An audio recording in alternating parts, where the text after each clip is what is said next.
He rides in fast with a mic in hand, boots on the ground, he's taking a stand. Talking top ropes and a steel cage fight. Dr. Love's bringing passion every Saturday night.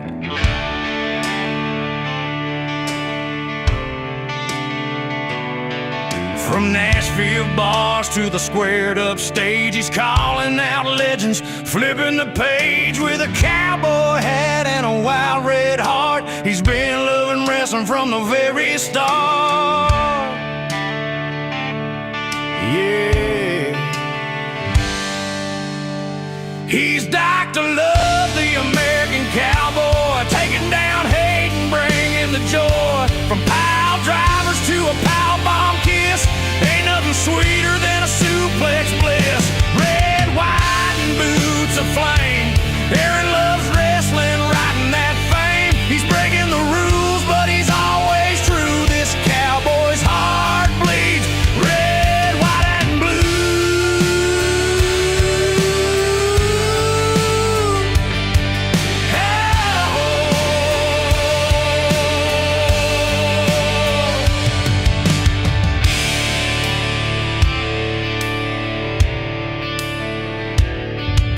Turn up the heat when the lights go low. He's calling matches like a rodeo show with a rebel soul and a wild man's grin. If you step to the mic, you ain't gonna win.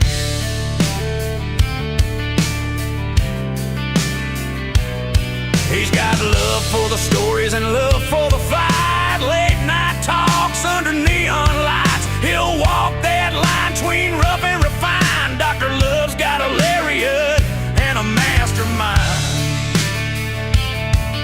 Yeah, he's Dr. Love, the American cowboy, running on passion, not just a ploy. With fire in his voice and truth in his eyes, he's calling it live where the legend lies. Red, white, and boots of flame. Aaron loves wrestling, riding that fame. From the buckle to the brawl, he stands so tall. Dr. Love's here to give it his all.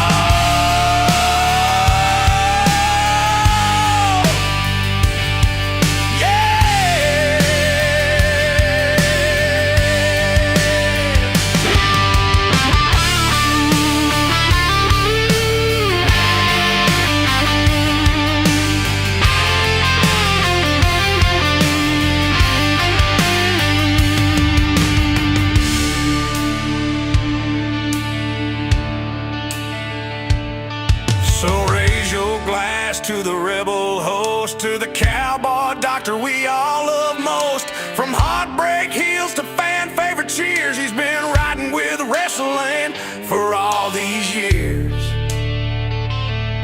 Dr. Love, the American cowboy.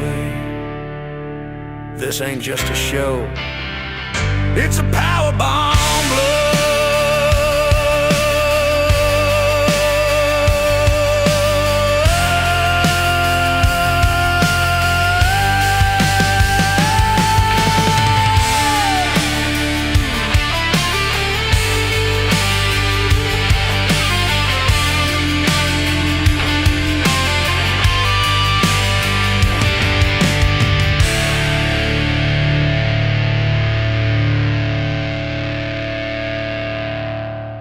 Lights go down, the bell's about to ring.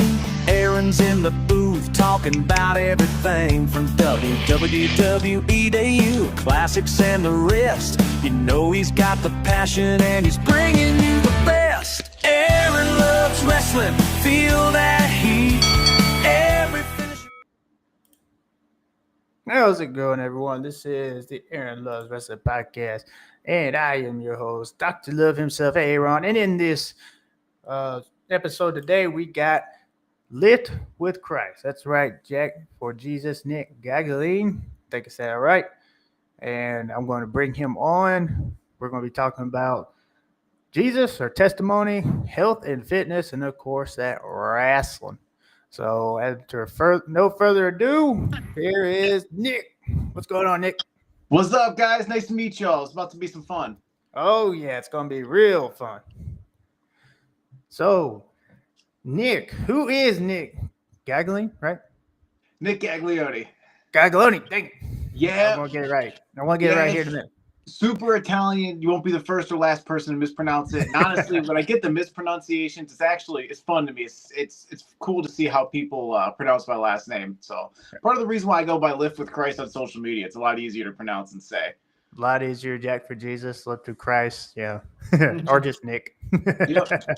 So, who is Nick Gaglione? Gaglione. Yeah. There you go. Yes. So a little bit Gaglione. about me. I have a company called Lift with Christ. Essentially, and we're gonna dive into this later today. But long story short, I'm a born again Christian.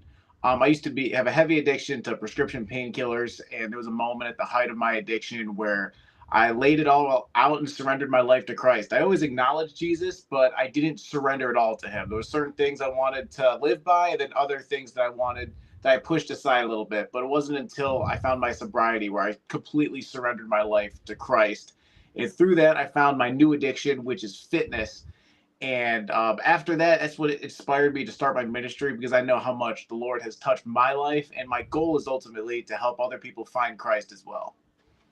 Amen. Yeah, that's a powerful testimony right there. Yeah, I was when I was growing up, I was addicted to pornography. That was my big thing growing up, and then Christ set me free from it around my teenage years, and it you'll have the temptations always that'll be there. The devil will tempt you with, but when you have Christ, I mean, you got the strength of Christ. Anything's possible. Mm-hmm. So Well, yeah, that's real awesome. just feel like the Lord will put certain things in our lives for us to overcome, and we're able to use those stories to reach other people. And it's almost like learning a language in a sense. Like with your thing being pornography and mine being oxycodone, like you have to go through that hurdle in order to speak life into somebody who's going through something like that. And I think part of the reason we're here on earth is for our souls to learn lessons. And like you and I being able to overcome that through Christ just shows how powerful Christ is when He can completely transform somebody's life.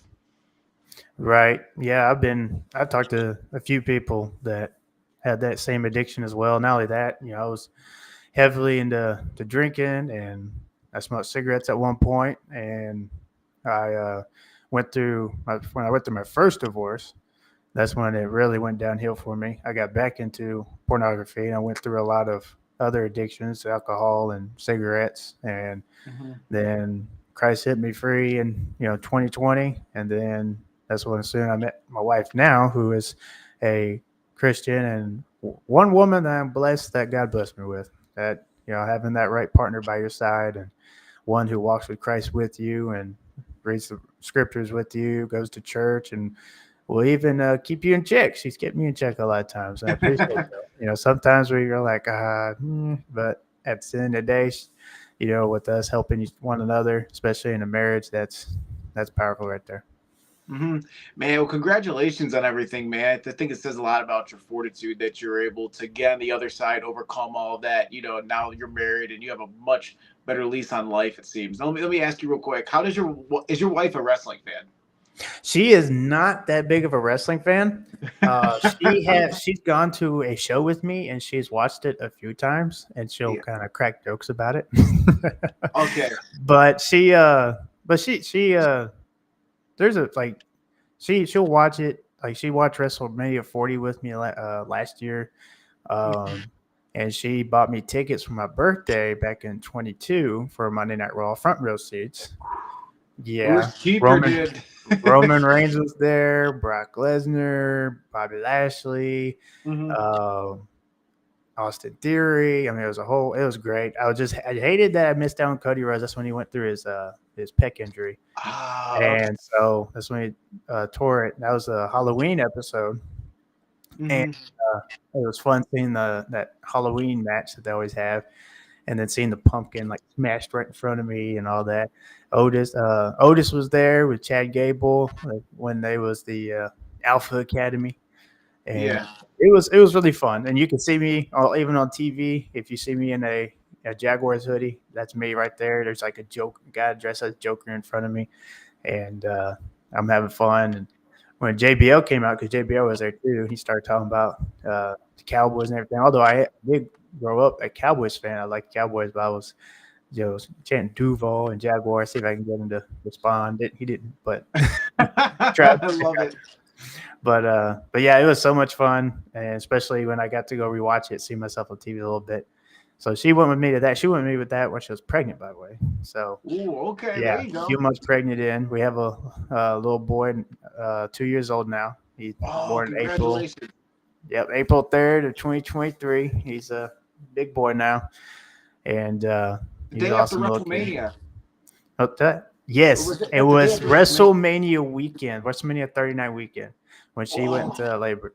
So I watched the Hall of Fame that night, SmackDown Hall of Fame that night, and then she said, "We gotta go to the hospital." I was like, "Let's go."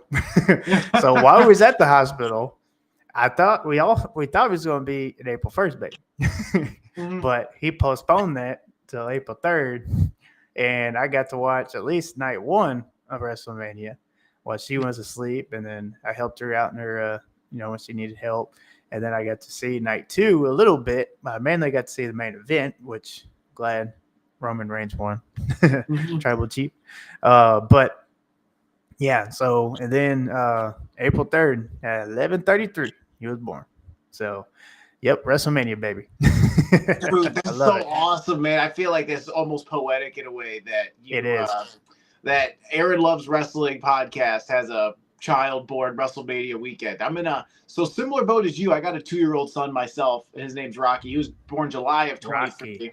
That is Yep. awesome. Thank you.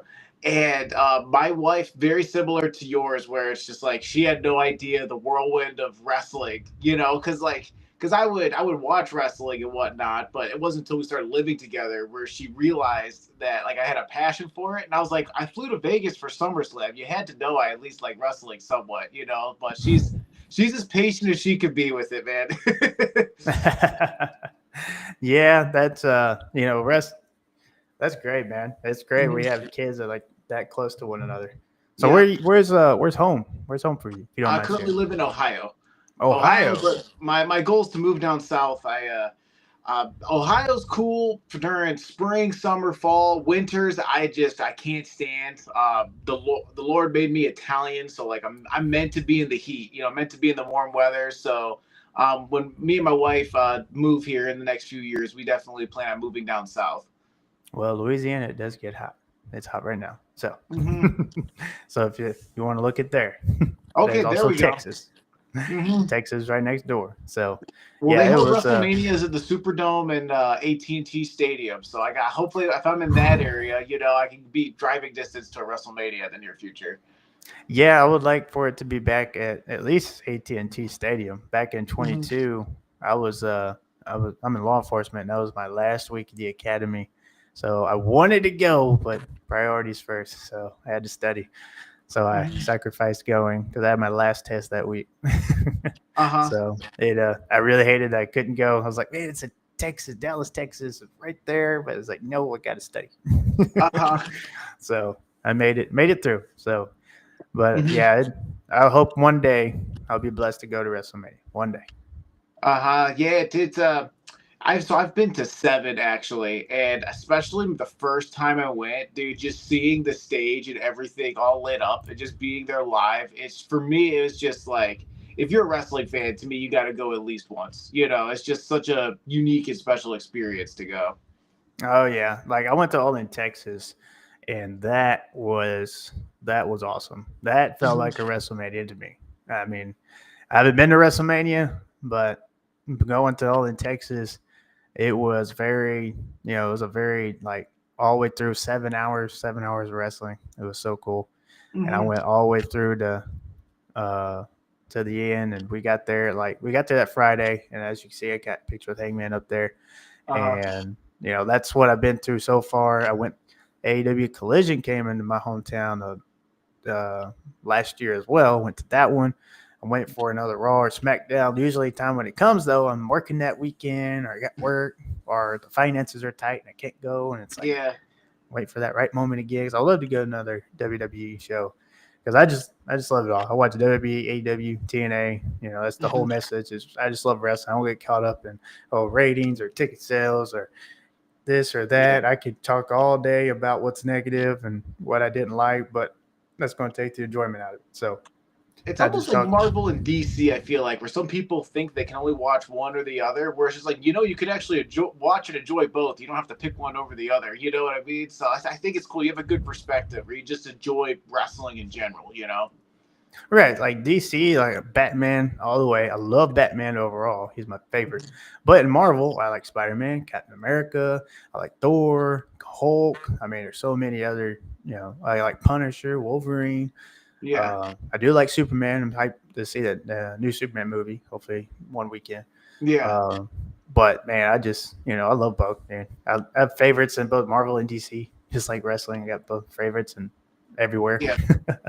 Well, So what's cool too is I feel like with WWE, like with AEW coming around, I feel like in all honesty, it's brought the best out of WWE. Like just having that competition and like having a company that has the means financially, to pay wrestlers, a good wage, I think has brought the best out of WWE to up their storyline. It's just, and you could just tell over recent years, it's been a more fresh product. I feel a lot of that has to do with the competition that is AEW. yeah, and that's what I think wrestling needed for. Like, when I first started watching wrestling was WWE. It was Shawn Michaels. My first match was Shawn Michaels versus Shelton Benjamin in a Gold Rush tournament match for the World Heavyweight title back in '05. And when he hit Shelton in midair with that sweet chin music, I was just hooked ever since. So I've been a wrestling fan. I started liking Jeff Hardy, Triple H, Undertaker, Batista, Shelton Benjamin. He was one of my favorites. Bobby Lashley. So many favorites I did. And then when someone told me one day, I probably was 15, I think, he said about WCW back in the day when he used to watch. I was like, huh? So I went to look that up, and I was like, NWO, Hulk Hogan, God rest his soul, and then Macho Man. Macho Man was my dad's favorite. He always liked that, oh, yeah. So that was my dad's favorite. He also liked Hulk as well and Ric Flair, but Macho Man was his favorite. And that's where I got the inspiration for Macho Dad Fitness. So with my dad and Macho Man. So, but yeah, it was so when I looked up WCW back then, it was like, man, it was, watching the Monday Night Wars, they were like competing one another. Who goes, one would be on top, the other would be on top. And of course, WCW led for the longest, but then WWE came back and then it was back and forth. And then eventually WWE won it all. So having that competition, especially when TNA came up and they were rising back in the day when Jeff Jarrett started TNA, they started coming up and it looked like competition. There was actually a picture, and I didn't know this, but there was a picture way back. I think it was 2007. Showed Triple H and who else was in the crowd? Triple H and someone else from WWE in the crowd, and they showed it. They didn't say who it was, but if you're a wrestling fan, you know who it was. So it was like, I think he was there checking it out. Like, is this another WCW? What we got on our hands? So it was cool to it's cool to see that. But now we got AEW. AEW, I love it both. AEW gives us something that WWE doesn't, and then vice versa. Right. And that's what I love about it. And I feel like it's even though they're both pro wrestling companies, I feel like they're both so uniquely different from each other with the storyline, the tempo of their shows, and I think that's what makes like ice cream and pizza so great, is that there's different flavors for different people. You know what I mean? Exactly. But at the end of the day, we're all eating pizza. I do love me some pizza. But yeah, man, it's I love wrestling. I've always loved wrestling since, like I said, I was 12 years old, and I haven't turned back to it. Well, Shawn Michaels retired because he was my favorite. One reason he was my favorite was because of the sweet chin music, but another big reason when I heard him come out with his testimony and his faith in Christ and how he put that in his gear with his shirts and everything. At one point, he wore like a Philippians 4:13 shirt, and I was like, man, yeah, that's my guy. So I stuck with Shawn Michaels and been a fan of his ever since. And then when he retired, I honestly stopped watching wrestling for a few months. I was like, it ripped it away from me. I was like I honestly shedded some tears when he retired. But then I got back into it and I started getting on Triple H and Randy Orton a little bit, and I never found my guy until a couple years later when Roman Reigns came along, and I was like, that's my guy. So now, would you say it was when he was the big dog or the tribal chief is when you like gravitated toward him? When I started watching and I was a fan was the Shield. Like a lot of people were Seth Rollins or Dean Ambrose, but me, I was like, nah, it's Roman. I love Roman. I love Mhm. because especially after I heard he was kin to The Rock, because I was a big Rock fan, I was like, yeah, it's Roman. And then when he started the Roman Empire thing, and then the big dog, and then now he's the tribal chief. I think I think the tribal chief is a lot better, but I did like the big dog. I did really like that one. A lot of Yeah, people didn't, but I did. Yeah, I was similar to you. I was rooting for him as the big dog, but the second he switched into the tribal chief, it just reformed his character. I mean, it's one of the best characters WWE's done in years, and just how over he's Oh yeah. gotten. I was there for SummerSlam when he got that pop in Cleveland, and just hearing the Mm. whole arena just roar for him, like he has such a different aura and presence to him, and it's gonna be really cool to see like with this upcoming WrestleMania, like what they do with his character because he's at like a different point in his career where he's not holding the belt, But I'd love to see hopefully this WrestleMania or in the near future once he does start chasing the title again. Yeah, like I think it would be cool if he won the World Heavyweight title. Mm-hmm. He held the WWE title and he made that like one of the most valued prize now in WWE. But if he held that World Heavyweight title, especially seeing him and Seth Rollins go at it, have a good, feud over it, I think that would Yeah, be cool. I'd like to yeah. see Cody face someone else. I would like to see him face Drew McIntyre, honestly. I like Drew McIntyre. I'm like, man, we're in the same boat. I think I'd like to see Roman win the Rumble because he hasn't won it since 2015. So it's been over a decade. And Yeah. when he won it, it wasn't to the warmest reception, right? But I feel like 2026, with him winning the Rumble and going after Seth for the heavyweight championship, it also elevates the World Heavyweight Championship, because back when there was the Universal and WWE Championship, they were on par with each other. And Mm-hmm. I think it elevates that heavyweight championship too. And yeah, like I'm hoping they go that direction. And with Drew McIntyre too, I feel like he's such a victim of the whole like COVID era because he was just like they're about to really launch him, to be their next face of the company. I feel like, especially with him going over clean on Brock, Oh, yeah. winning the championship, like the fact that it was stripped away from him and he couldn't do that in front of a crowd. I feel like just halted his momentum and it like they put them in an awkward situation with like how to keep him chasing the title and keep his character interesting. So he's somebody where like whenever he gets close to the world championship picture, or even when he was holding the WWE championship over Cody Rhodes, like I'm really hoping that they pull the trigger with him like moving forward. Yeah, that's what I would like to like. And what I always thought would be very poetic is he come out with the Broken Dream Steve one more time. Mm-hmm. Like when he faced Cody either at Mania, I'll take Mania.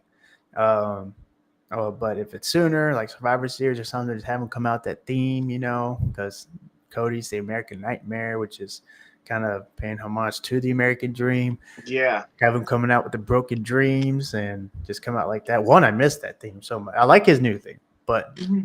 his old one with Broken Dreams, I just love that one. That Well, was where my where favorite. was the pay per view where Drew McIntyre fought Roman Reigns? I forgot the name of it. That was Clash of the Castle back when it was in Scotland. That's right. Yeah, I think it was he didn't come out to that song, but it was like the intro to his theme song. And when that theme Mm-hmm. song hit, I remember he got a pop just when that theme song started playing. You know what I mean? Which I thought that was their way to kind of tease it coming back. And I was like, Yeah. oh, yes, they're bringing it back. And they never did. I was like, but it was a nice little mashup, in my opinion. I really loved it.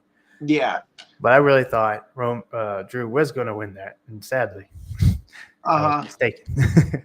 Yeah, and I feel like that halted his momentum too, because it's just like after losing the championship, because a lot of guys after they lost to Roman wound up turning heel, like Seth Rollins being another one, because like during that time, it was just like even like LA Knight when he challenged for the title, like a lot of guys' momentum got halted, because they only had one championship after they united the titles. So a lot of guys just sort of got like lost in the shuffle, I feel like. But hopefully with there being two world titles, we could see some of these guys winning championships, getting over, and then like building stars up to where they're on like Cody and Roman's level, because for me, when I watch wrestling, the most into it I am is when like the stars are the biggest, you know what I mean? So I'm hoping with like Drew McIntyre moving forward, they can really build him up as like, up on Cody and Roman's level. Yeah. Drew, like, I've been a fan of his too since when he came out as the chosen one in Yeah. 2011. But now I really didn't like they threw him in at 3 and B. So I really think that really halted his momentum. And then when he left and did his own thing outside on Impact, and then he came Drew Gallows, and then he built himself up just like what Cody did when he left. Now it would be really cool to see them go at it because they both left the company. They both built themselves up outside the company. Now they're back, one of the top stars in the company. I think that'd be cool seeing them face each other for the title. Do you think they'll fight each other at Clash in Paris, or do you think they'll save that for another pay-per-view? They probably would, and if so, it would kind of suck because Cody's gonna win. I would like for them to wait and build it, so I think that would be so much better.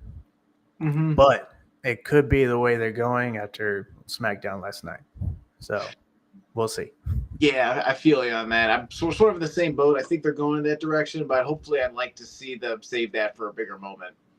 Because we got Cena challenging Paul, which we thought was going to be Brock Lesnar. So I wonder when that's going to happen now. Because we thought it was going to be Lesnar. I'm guessing that they saved that because they're doing a crown jewel, but it's in Australia. So I'm going to guess that they're saving it for that one, in my opinion. Probably so. Which that would be cool. And that might be when probably Rhea Ripley wins back the world title. Yeah, that makes sense too. Yeah. And plus, I'd like to see Bronson Reed get his moment in Australia because I think the last time they were in Australia, I think Bronson Reed was injured. And I know that's his home country. Yeah, it would be cool to see him and Braun go for the tag titles and they can win it there. That would be sweet. That's what. So this kind of like leads into like my next point. I'd love to see the Usos go after Braun and Bronson, and then Roman and Seth, because it's like the bloodline, like the OG bloodline members versus the new Vision members. That would be a solid story. So I'm hoping they're building up that with like WrestleMania or something. That would be something, especially if Braun and Braun win the tag titles. They can hold that until Mania. Roman go after Seth for the world title, and then they go. Usos go after the world titles one more time, world tag team titles. That'd be pretty cool. WrestleMania this season, to me, is more exciting because it is really unpredictable. I'm with you on that. In my opinion, fortunately, because I was at Mania 41, with it being Vegas, I thought it was going to be a better show. But I feel like with last year's WrestleMania being sort of lackluster for my taste, not that I didn't enjoy myself, but it definitely wasn't as good as like previous iterations of WrestleMania. I'm hoping this upcoming year they build it up a little bit more and they get a much better show. Yeah, I thought Mania 41 all the way. There was a couple of matches where I was like, but really the night 2 one with Cody and Cena, that was the one that kind of, in my opinion, kind of ruined the moment. Just the way the story didn't come through, in my opinion. And I'm not just saying because The Rock wasn't there, although him there would have completed it and brought it all together. Yeah.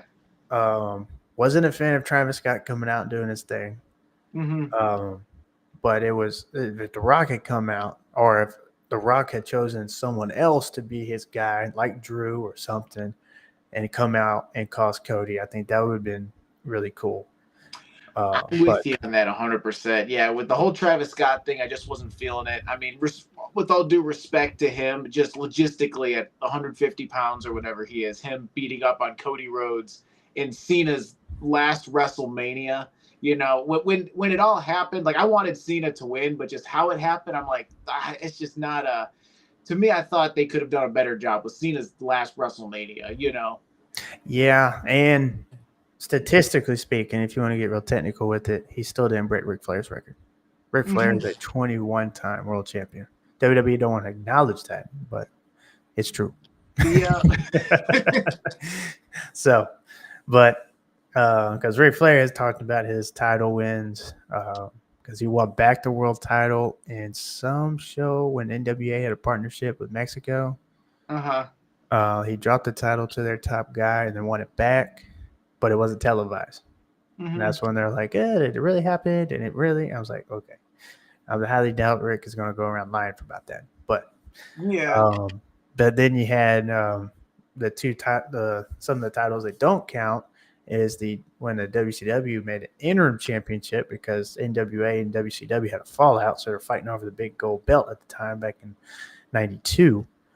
They created the interim WCW International World Championship, and Ric Flair won that twice. And then when they got, I guess, custody of the big gold belt, that's when they brought that back and retired that one. So a lot of people probably don't know that, or they don't care to know, but I still count Rick as the GOAT for the 21 world titles. Yeah. Now, let me ask you, do you think his daughter is going to break his record? She's at 14, and I'm curious how many years she has left, I think she will at least tie it. I think she'll at least tie.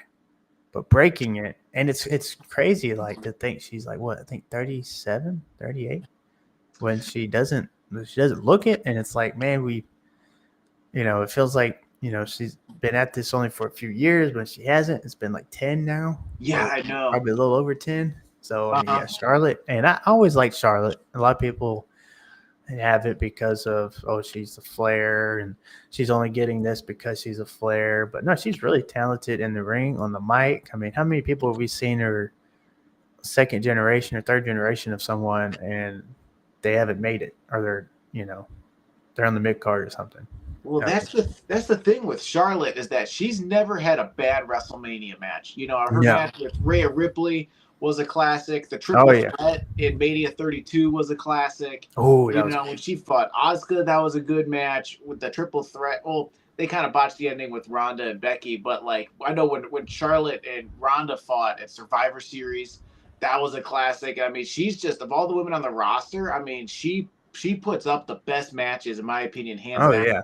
You can't argue that. And on top of that, I mean, she just carries herself like a star. Even though she lost to Tiffany, in my opinion, she's still probably the biggest star that the female wrestlers have in the women's division.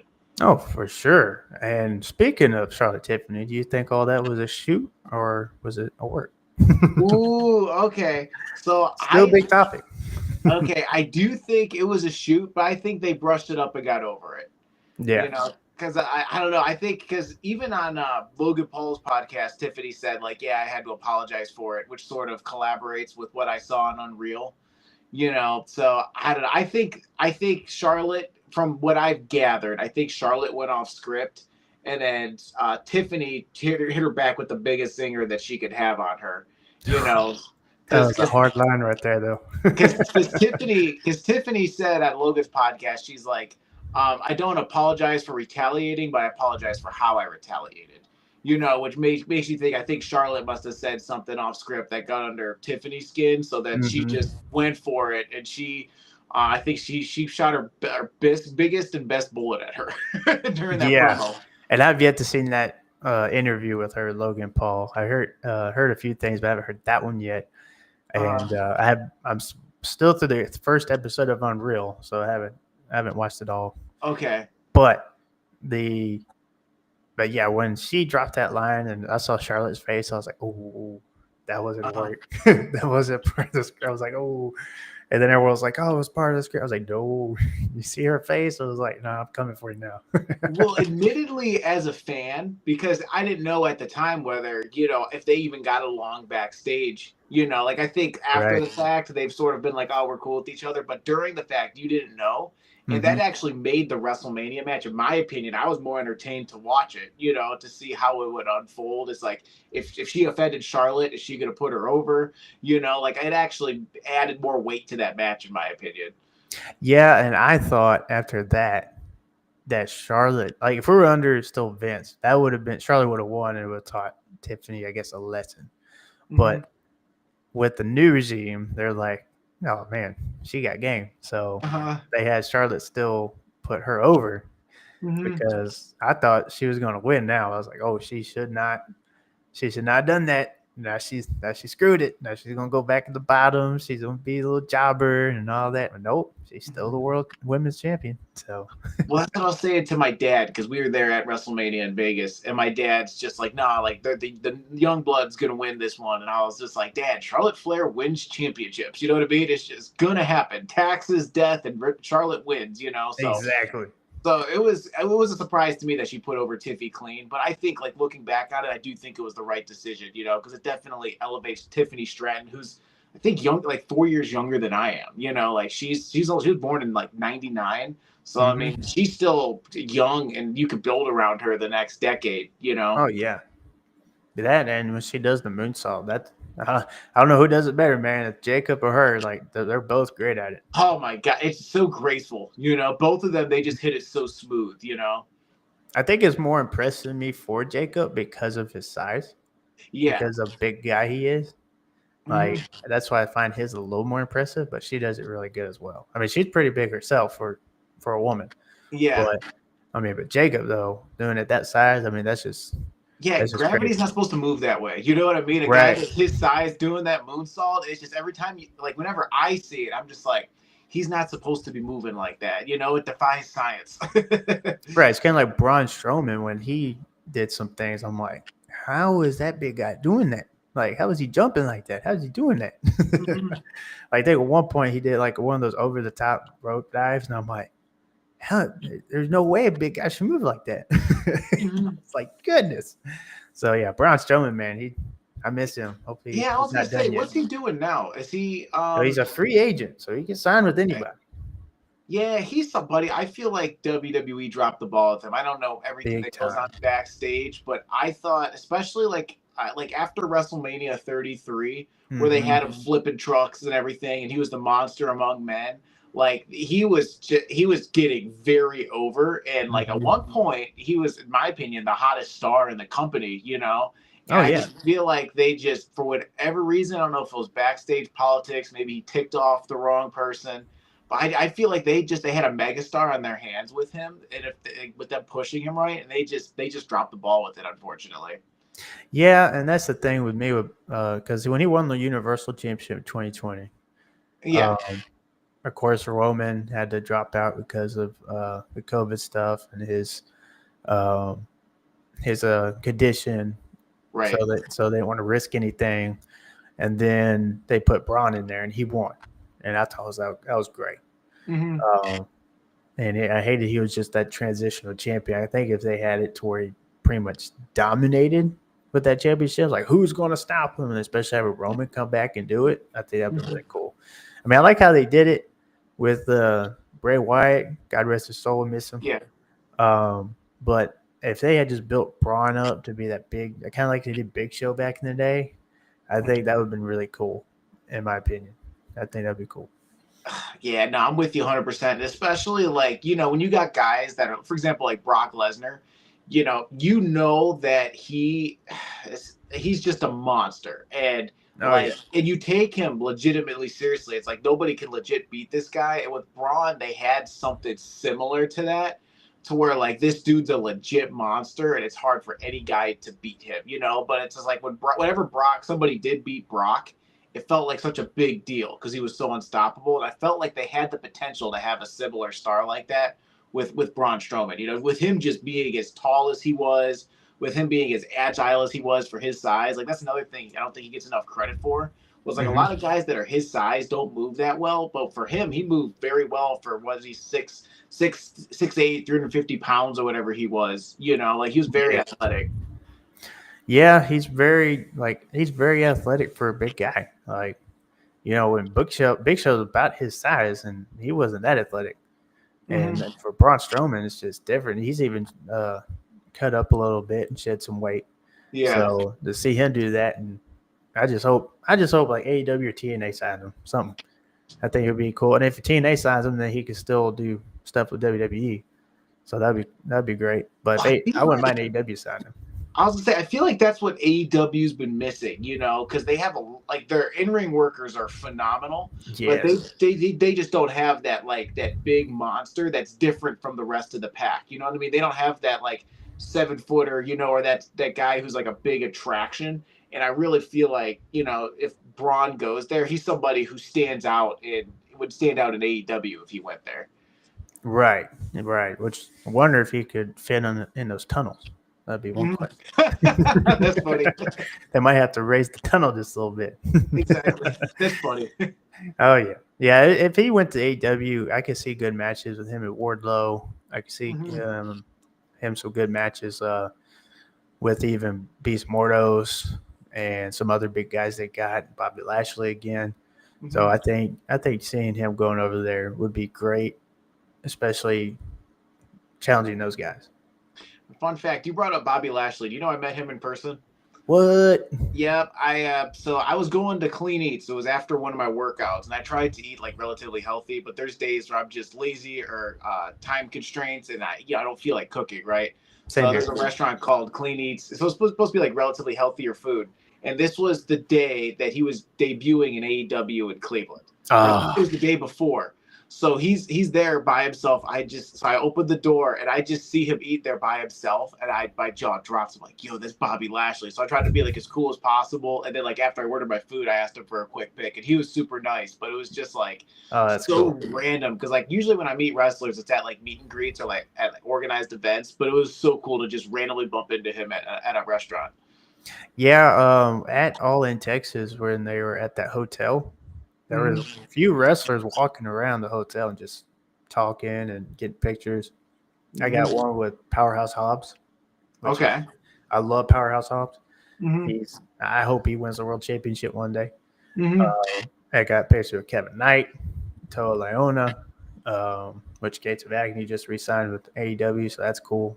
Hopefully they win the tag titles one day. And then Speedball, got a picture of Speedball. He was so cool. Hmm. And then let's see who else. Oh, James Storm. James Storm is one like my favorite guy Uh-huh. from TNA. Like when I first started watching TNA, it was him, and he just kind of reminded me of Shawn Michaels in a way. So Okay. in his own way. So when Hmm. I got to meet him and talk to him a little bit, thought that was really cool.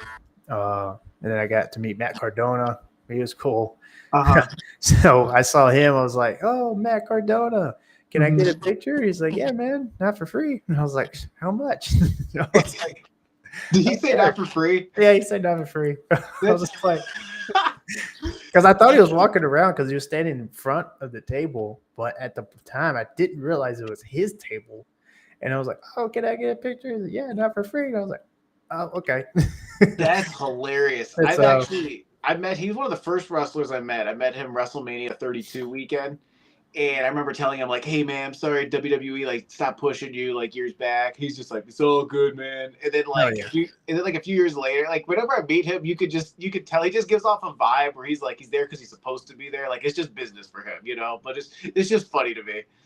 yeah. I got to see him got to see him wrestle at Game Changer Wrestling, which I don't know if you know about that. Okay. Uh, they're really hardcore. I'll just tell you, Mhm. like they were doing like putting skews on each other's head and hitting each other in the head with these light bulbs, and it Mhm. got real bloody. So Okay. it was really cool. But he was there and he did a match with Shotzi Blackheart, I was and about to they say, were is that the one where Shotzi low blowed him? yes, Oh, yeah, okay. she low I blowed saw him, clips of that which was online. cool. Which was funny because the show was in a bar, so they did a wrestling in the bar. So they got on the bar table at one point, or on the other side from me, and they were just fighting up there, and they grabbed the bottles and hit each other with it. And I was like, "Oh man, this is cool." Mhm. It just turned to like a big bar fight. They wrestled in the crowd and stuff. So yeah, they were really, it was a really cool match to see them face each other. And he came out in some kind of like Indiana Jones type gear Okay. because he's the indie god, Right. and he came out with like the hat and the jacket, custom made jacket with his logo on the back with an Indiana Jones type logo. I was like, man, Mhm. that's pretty cool. So He's that card is somebody awesome. he's somebody I'd like to see return to WWE. Like I feel like, especially Oh now, yeah, he's similar to Drew McIntyre and Cody. He's like reinvented himself on the Indies. You know, still in really solid shape. And like, man, I've always like even last Rumble, I was hoping he'd come out as a surprise entrant. And I'd love to see what he could do now if he were to come back to the company. oh yeah. I like he's wrestling on the independents, but Hmm.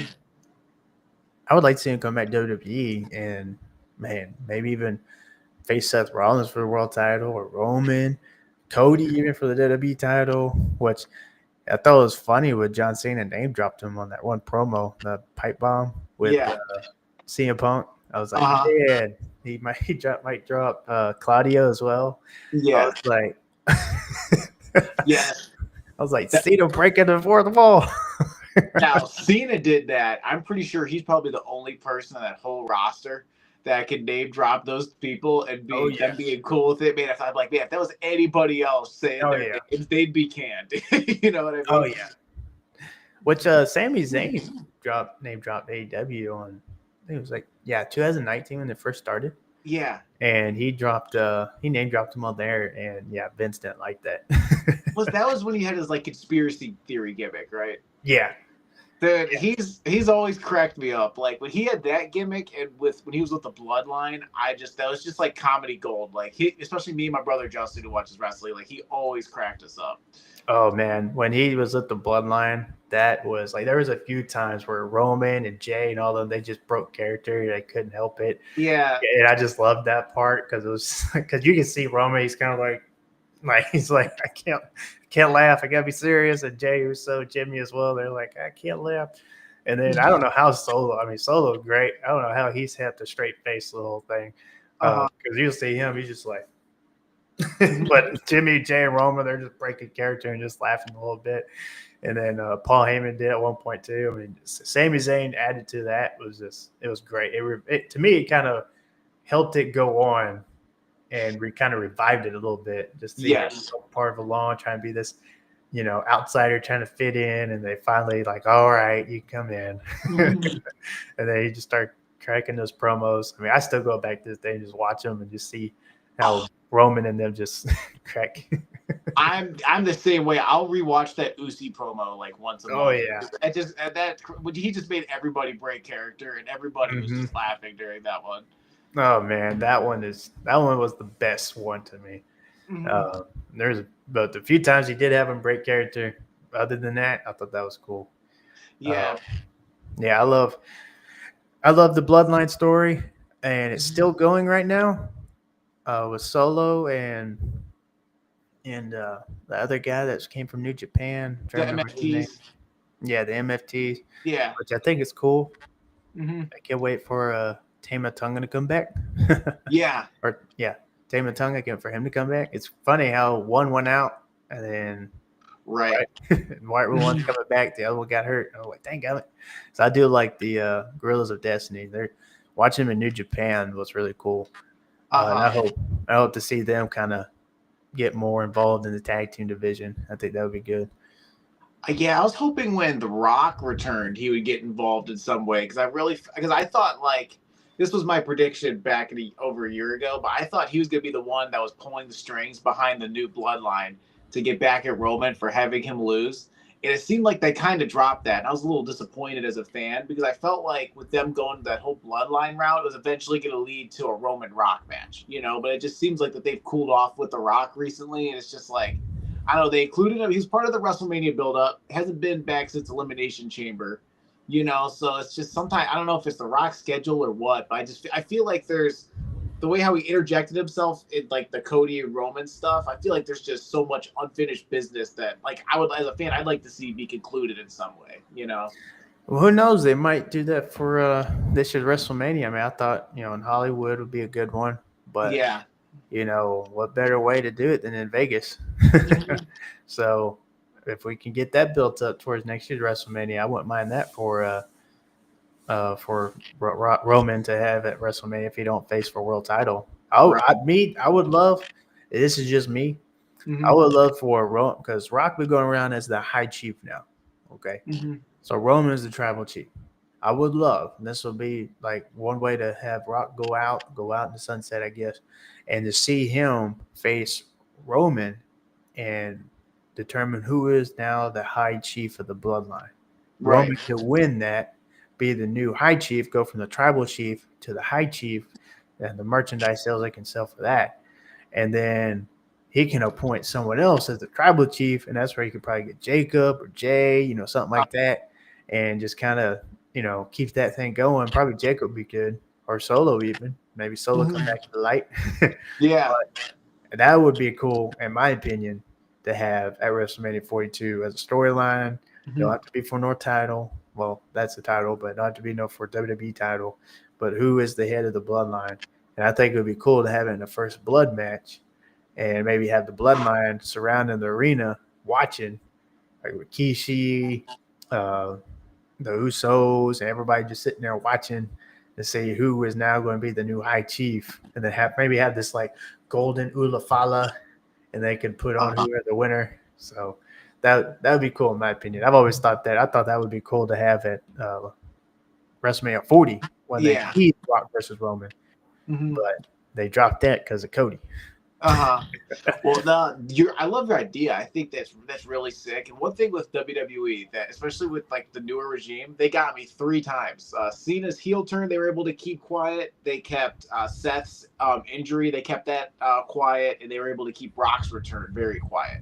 You know, so if The Rock were to come back, I feel like it's probably something they're doing a lot better job of like being discerning of what they do release to like insiders and what they keep like close to the vest, you know. So I feel like if The Rock were to return, or if they did have something, they're probably gonna not let that leak out, you know. Yeah, I agree with that, and I like how WWE is like that. They just keep everything on the hush hush to bring that surprise. Because there were many people talking about Brock returning at SummerSlam. I was like, nah, ain't gonna happen. I was like, no, he's still dealing with that thing, you know. I was just like, nah, not yet. It can't happen yet. And then I was actually working that night, sadly. That was my weekend at work. And then when I got off work, and all of a sudden I see all over social media, Brock Lesnar's back. I'm like, what? I was like, no, this is a photo. This is like an AI photo or something. And I was like, I went to find the YouTube video. I was like, oh my God, she's back. Yeah. I was like, man. So seeing him and Cena go at it one more time, that's going to be a good one. Yeah, usually I don't pop much as a wrestling fan. Like I can watch the events and be pretty chill. But when Brock Lesnar's music hit, I was watching it with my brother, and I actually jumped off my couch. You know, I fully geeked out. Like I was just so taken by surprise with that. You know, because I mean, there's returns or moments and you kind of suspect, but the Brock thing totally caught me off guard. And like personally, I'm glad to see him back. Yeah, when it kind of like when you see it kind of linger, you're expecting something. But then you think, well, maybe they're just giving Cena his last, you know, thank you for this ride, you know, and all of a sudden you hear the music hit, and it's like, oh my gosh, and everybody's going nuts. And I was just like, man, just rewatching that, and it's now like the most watched right now on YouTube, on their YouTube channel. So it's like, dude, like seeing Brock come back, especially I love Cowboy Brock. I love the beard, I love the long hair, so I love that. You know, it looks cool. It looks way better. After he fights Cena, I think they could do some interesting feuds. My 3 guys I want to see him fight is Jacob Fatu, Gunther, and then Braun Breaker. Like I feel like those 3 would be incredible matches for Brock down the line. Yes, Braun, Breaker, and Brock. That is the one. And Gunther. I would like to see Gunther, but we'll see how long Gunther's going to be out with his injury. Hopefully it's not going to be too long, but we'll see. Maybe it could be another work. Yeah. Maybe you can need another work just to give Gunther a break, and then because after Seth Rollins, I don't know now. Yeah, exactly right. Like now you can't trust anything because he landed the similar way AJ did last year when he was hurting out for a while, and he had that injury. And and everyone's like, "Oh, it's a work." I was like, "No, look how he landed. It looks what AJ did back, last year." And they're like, "Nah, it's still a work." And I was like, "Nah, it's not. He's legitimately injured. We won't see him back till probably Survivor Series." Well, the thing is too, which made me believe it, was that it was the same leg that he injured 10 years ago. That too. So I thought he retweaked that when he landed. You know, and especially with how they did the finish with LA Knight, like to me, it went over so legit. And like part of me wonders as a fan, you know, is it like they even worked LA Knight too during that segment? If they didn't even tell him like how they were going to finish the match, you know, to keep it that much of a secret. Right. And to see, Seth come out at the end and CM Punk won, and you just see CM Punk's face. He just like that face, like, oh. Yeah. Like the way CM Punk's face, that to me, that like sold it because he knew what was happening. Yeah. Because he's done it before twice. So it was like, just to see him just like, he's celebrating, all of a sudden that when you hear burn it down, he's like, oh. Like, I was just like, come on. And then just to see some CM Punk fans just lose their mind, it was so funny as well. I see some video clips of CM Punk fans just screaming and hollering and saying words I'm not going to repeat. Yeah. Well, what made that moment so poetic too was that when Seth, it was one of the first promos that Seth Rollins said to CM Punk, and he goes, "Look, I'm going to promise you one thing: is that as long as I'm alive and breathing, you are never going to be world champion again." So like it was like one of the first promos. I want to say it was like before WrestleMania 40, where they were like teasing they were going to fight each other. Yeah. So it's just an extra layer of being poetic, where it's just like, yeah, Punk was only champ for 5 minutes because Rollins had, like, kept true to his word. I thought that was like very good storytelling. Which it also kind of comes back to bite him because look what he did to Drew at WrestleMania 40. Yeah. And then now the same thing happened to him. Mm-hmm. So it's like now who do you go with for Seth? Is it Roman or is it Punk? Or do we get the triple threat again for the title? Which I hope not, because we've already seen it in last year's this match was to me the best match on WrestleMania 41 card was that triple threat match. Just the story, the emotion, and while I was watching, all of a sudden I seen Paul Heyman just betray Roman like that. I was mad. Uh-huh. How could you? Yeah. And I just love how they did that.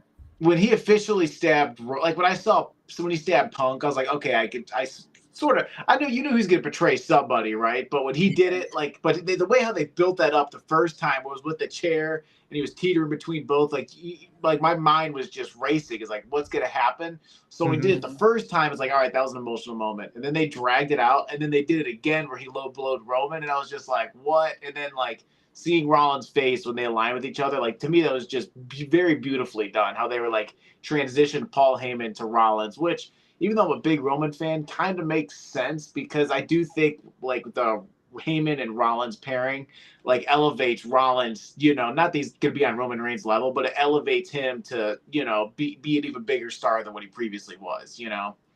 Well, to me, it kind of not only elevates him, but also really elevates Braun Breaker. Because I loved Braun Breaker before this, but now it's like, man, this is going to be like another passing of the torch, and Braun Breaker is going to be the future.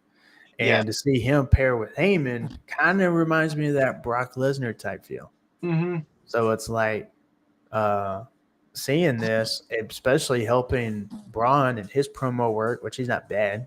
Yeah. But this will help him and elevate that to me a whole nother level.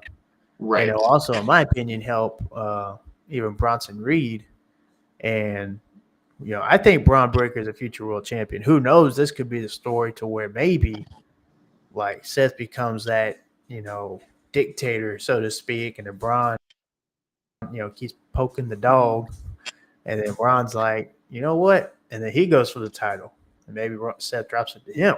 When they first paired, it was the Raw after WrestleMania when they first revealed the pairing with them, and the second I saw that, to me, it gave me shades of Triple H and Batista with Evolution, where I feel to me, it's like, all right, it makes sense that they're paired together, but I'm like, man, down the line, whether it be 2 or 3 years from now, when Braun Breaker does turn on Rollins and goes for the world championship, I think I think that story and what they're doing with Braun, ultimately is meant for Braun to go over and solidify himself as the next, potentially even face of the company, because I think everybody sees that he just drips potential, and he legit can be that next guy, to, in my opinion, to carry the company. I think of everybody that's young on the roster, I mean, I think he's 26, 27 years old, 28 or something. I mean, dude, he could carry the company potentially for the next 2 decades, as one of their biggest stars. Yeah, and to see Braun Breaker, to see him grow and develop, and when he does win that title, because everybody wants it. A lot of people want it. And just to see him do it, rather it be, I don't think it'll be at Mania, maybe sooner, but it might be after Mania, after they do some of these stories. Because I really think what could possibly happen is to see Seth just keep ordering him around and this and that, and Braun's maybe if Braun wins a number 1 contender match, and then Seth is you ain't challenging me. Or would be cool if he won the Royal Rumble, and then Seth's like, no, you're gonna go challenge Cody or whoever's the champ at the time. Like, no, you go challenge Cody, and the Bronze is like, kind of like that Batista thing, where the Triple H was like, no, you ain't challenging me. No, you're gonna stick to the group. You're gonna go win that other title and this, and then Batista's like, no. I want the world title. So I think that'd be a cool way for Braun, which I hope. I don't know if he's released, but Austin Theory was moved from the Eternal roster in WWE. So I was hoping he would be a part of this group. I don't know what his contract status is. It's a shame what's happened with him because he's the same age as Braun Breaker, and he's a guy who you could build around for the next 2 decades. But they just, I felt like when they pushed him early on, they overexposed him. But then after there was the regime change, they've underpushed him. You know what I mean? I feel like they just have done a poor job of really establishing his character because he's very athletic in the ring. He's got a good look to him. When people see him, you see a star. There's a reason Vince was as high on him as he was when he was running the company. And he's just somebody's I really want to see it click for him because he has the potential to be a big star. If pushed properly. And it's a shame how far he sunk on the card. You know what I mean? Yeah, I liked his United States title run, and United States Championship is one of my favorite belts, or my favorite belt overall. So I liked his United States Championship run. I was hoping one day he'd be world champion, and that was his teaser, so to speak. Because I thought he was good. Yeah, he needs some work on the mic, but his wrestling skill, his in-ring ability, is just, it's a whole nother level. Just some of the moves that he could do in the ring and things like that. So I'm hoping this will maybe it's a gimmick change, maybe, who knows? Or maybe there's no decision on his contract yet, so they're kind of not they're not putting him up there for people to want to come back, I guess, or something. But just and even for Karrion Kross, Kross contract's up tomorrow. So what's going to happen with that? Yeah. Part of me wonders with Karrion Kross because at the press conference afterward, they were clearly chanting, "We want Kross, we want Kross," and the Triple H is like, "Oh yeah, we hear you. We want Brock. I hear you." And he totally pretended like he was hearing something else. And part of me wonders if he did that on purpose because they plan on even repackaging Karrion Kross, to be a different character because it's very clear with how over he is that they have similar to LA Knight a few years ago. They have something with him, where fans want to see more of him. To me that's clear as day. Yeah, and that's one thing about Triple H, and that's one thing I love. It was he will troll the fans. I will still remember this day his funny promo back in 2013 or 14 was when he cut the Twitter promo when he was like, y'all gonna still watch. Y'all gonna go on Twitter. You're gonna complain about it and tweet. I'm not gonna watch anymore. But we all know you'll tune in back in the Monday night, back on Friday night. And we just know it's oh, I'm gonna go tweet about it. I'm upset. I was just man, that promo is gold.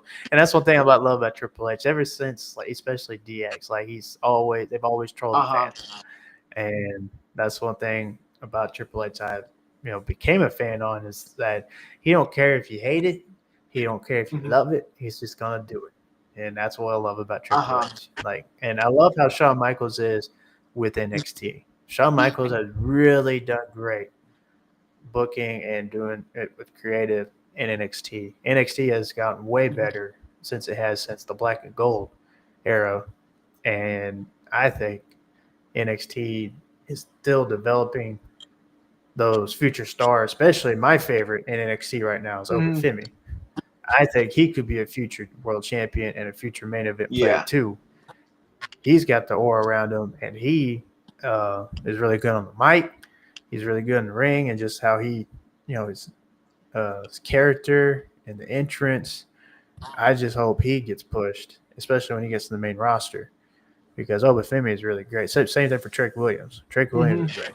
I love Trick. Yeah, that's the thing with NXT, which I think separates this generation from 10, 15 years ago, is that they're able to get these guys, on TV in front of smaller crowds being able to like harness their characters, but make fans familiar with who they are. So when they get to the main roster, you already have an idea, of who some of these guys are. You know what I mean? I think that like the whole NXT concept has really transformed, how we see like a lot of these stars coming up have been able to like fine tune their craft because of NXT. So like when they came out with that, I think it's been for the best. Like a lot, you could tell a lot of these guys, like some of them within a year of being on the main roster, get over because of what they have in NXT. Yeah, when NXT first started, I don't know if a lot of people remember it back in the day when they shut down ECW and then it became NXT, and they were like pairing these wrestlers with the coaches, and they also had some of these, I guess, like little games and stuff. And I was like, this is what we lost ECW to. But then now when Triple H took over in 13, and he has changed it to basically it is their developmental brand to a third brand. And then how it became so popular as equal to Raw and SmackDown, especially in 2019. And then they had that 3-brand Survivor Series warfare again. I missed that. Hopefully that comes back. I thought that was really cool. I hope by Survivor Series 2, like something different to where they add TNA and then we have some real brand warfare going on with WWE and TNA. And maybe even AAA. Add AAA in there. That's a real Survivor Series with WWE, TNA, and AAA. I think that would be cool. Well, especially too, because I know from what I've been reading, they want to do more of these pay-per-views on 2 nights, Saturdays and Sundays. I don't blame them. Personally, as a fan, I like knocking it out in one day, but I understand from the business perspective, it's like, hey, we can make double the money, and like we already have stuff set up at the venue, so I get that. But I feel like it's like with Survivor Series, they can transition into that if they're trying to make that a 2-night event, for Saturday and Sunday, like down the line. I think it would be good for their big PLEs like WrestleMania, SummerSlam, even Survivor Series, and you can even do Royal Rumble. But all the other PLEs, those can stay one night. But having 2-night for the big ones, WrestleMania, even in Money in the Bank, that's another big one. That would be good for 2 nights. But all your other ones like Backlash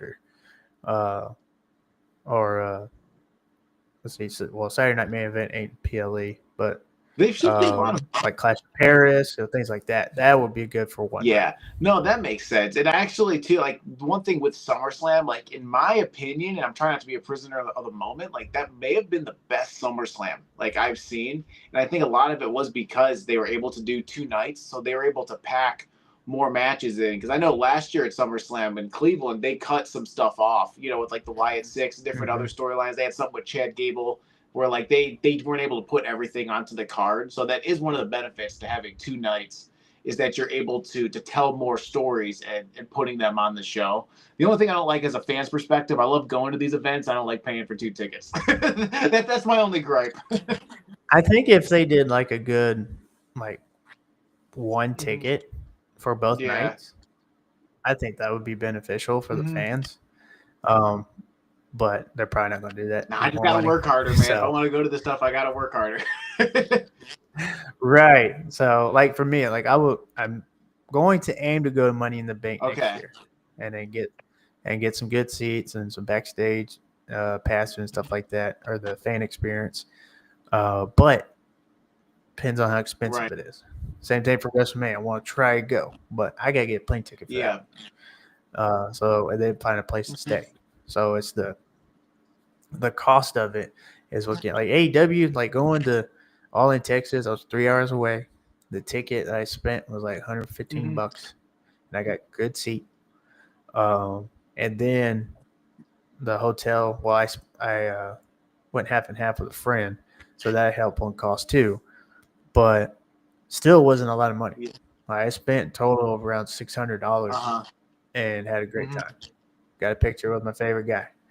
Got to go see other wrestlers that were just walking around.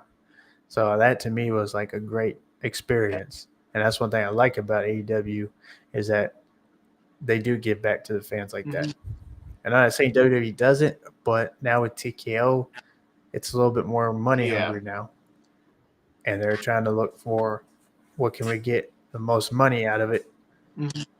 And I see it from a business perspective. I see that from a business perspective. But as wrestling fans, a lot of us don't make a whole lot of money. So, and we got Yeah. families, we got bills to pay, more mouths to feed. Me as just one, and we can be tight sometimes, Yeah. but others they have more. So it's to take your family to a wrestling event. Like one day I want to take my son, Mhm. and I will plan on taking him to a WWE event. Of course, something I have to save for. But AEW, like if it came around my town, I can just go get a ticket and go to the show. Right. The tickets are more Yeah, affordable. fortunately, like the WrestleMania trips, like because I've been to 7, and like they've turned into like honestly like Disney trips, where it's like when you're paying for everything. But I will say this: every time I've gone, I haven't missed the money, and I've been grateful for the memories. So it's like, but even though I am spending a pretty penny whenever I do go to these events, I gotta say, like after the fact, like I'm glad I did it, because it is such a great time, and I love wrestling. It is such a release for me, especially when they pick like cool locations. So it's like for Vegas, for example, to be able to like I would go to Vegas by itself, right? But when you combine this like a vacation venue like Vegas with with wrestling, it's just like the perfect trip for me. Yeah, and I have nothing against Yeah. WWE. I still a fan. I'm still wanting to go to WrestleMania. Might be 43 when it's back in when it's in New Orleans. Hopefully, we'll see. But supposedly after next year's WrestleMania 43 in 2027 is supposed to be back in New Uh-huh. Orleans. So hopefully that's true. Then I'll plan on going to that. Or if they can get it in Dallas, Texas again, go to Cowboy Stadium. Be a lot Yeah. closer. New Orleans is like an extra 2 hours from me compared to Dallas. New Orleans, when I went, because I went to Mania 34 in New Orleans, dude. The city was it was like underrated. Like before when I went there, I was like, I had kind of mixed feelings. I'm like, yeah, I'm mostly here for WrestleMania, but the city and the energy was it was like so much fun. And I remember when I went there was a dude. I was on Bourbon Street, and there was a guy that like jumped off the top of one of the bars and elbow dropped a dude through the table, and everybody was chanting like "Holy SHIT," and there's like cops walking by, and I'm just like, it was just like wrestling madness. And I'll never forget that. Like of all the times I've been to like WrestleMania, That's awesome. just a bunch of wrestling fans just on Bourbon Street was just it was a fun time. Yeah, I hope it's not that crazy. Yeah. I don't get that crazy anymore. But I would love to see WrestleMania, and I hope I get to go to Money in the Bank next year. So hopefully that could be in my cards right there. So I guess why I got this personal trainer job to make extra side money, and I work more where I work at the sheriff's office. I make some good money there too. So hopefully working these and hopefully get monetized on some of these socials. Yeah. Hopefully that would be good too. And then get some extra money. Especially on my Patreon. I started that up and hopefully get something there. But we'll see. Well, after the show, send me the link, man. I'll have to join. Yeah. Yeah. Patreon is I got some content on there that I share from all in Texas, but I'm hoping to save for TNA Bound for Glory.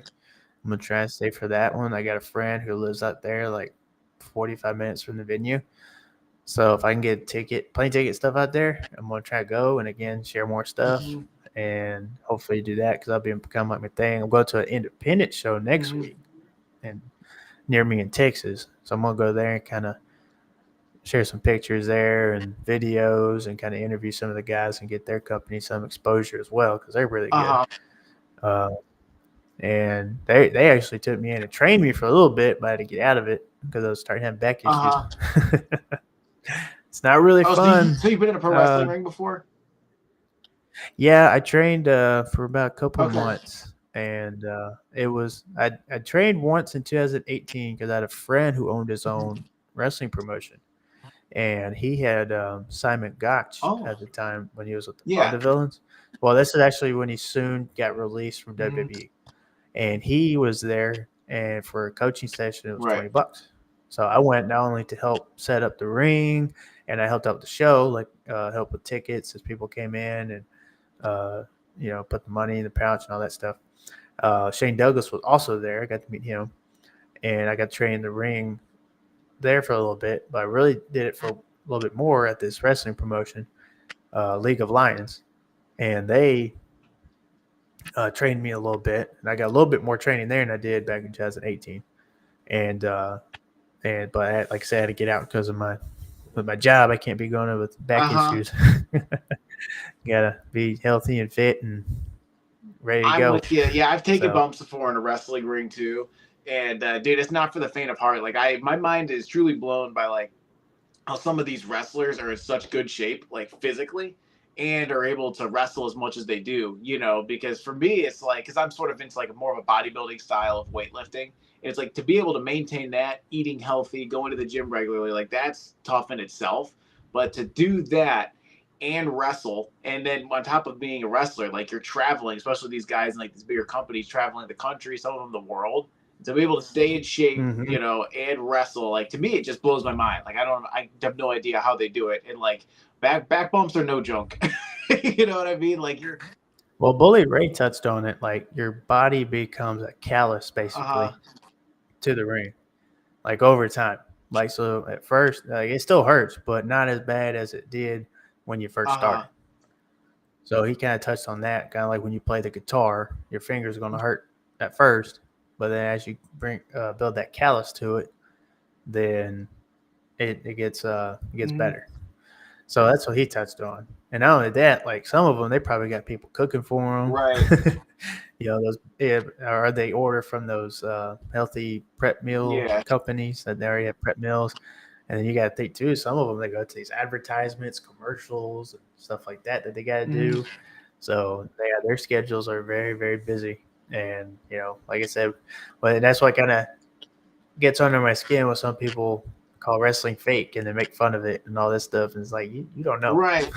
You just watch Well, it's like when you go to a movie and buy a movie ticket and you watch an Avengers movie or watch Superman or whatever the case is, it's like that's technically fake. Or it's like when you love any movie that you watch, if you view it by that standards, it's not necessarily, it's not fake. It's just storytelling. That's what WWE is that it's live storytelling. And to me, that's what separates wrestling from like UFC or like other pro sports. Is that like WWE, they tell a story. They build up to certain matches and whatnot. Where it's like when you're watching a sporting event or watching UFC, it's not about the story that's being told, which doesn't make it as interesting, because I'm from Ohio. So it's like, man, I go to a Browns game, spend money on a ticket, watch them lose by 30 points. You know what I mean? Or I go to a wrestling event and know what I'm getting when I go and leave entertained. You know what I'm saying? Exactly. Your favorite guy might not win, but you're still entertained by the match. Yeah, exactly. Like when I went to All in Texas, and Hangman's my guy. He's been my guy in AEW since the beginning. So when a lot of people were talking that way, like he's not going to win, the story's going to go, and it's going to be Darby Allin later. He's going to win it. I was like, no, it's going to be Hangman. It's going to be Hangman. Like I said it from the beginning of the Owen Hart Cup tournament. It's like Hangman's going to win. He's going to win the tournament. He's going to win the title. He's going to win. And they're like, no, they're going to wait for something bigger. And I was like, what's bigger than that? Like Cowboy winning in Texas, even though he's not from Texas. But I stuck to my guns. I was like, nope, backing my boy. I'm going to stay to it. But I was like, man, if he doesn't win, I might flash out.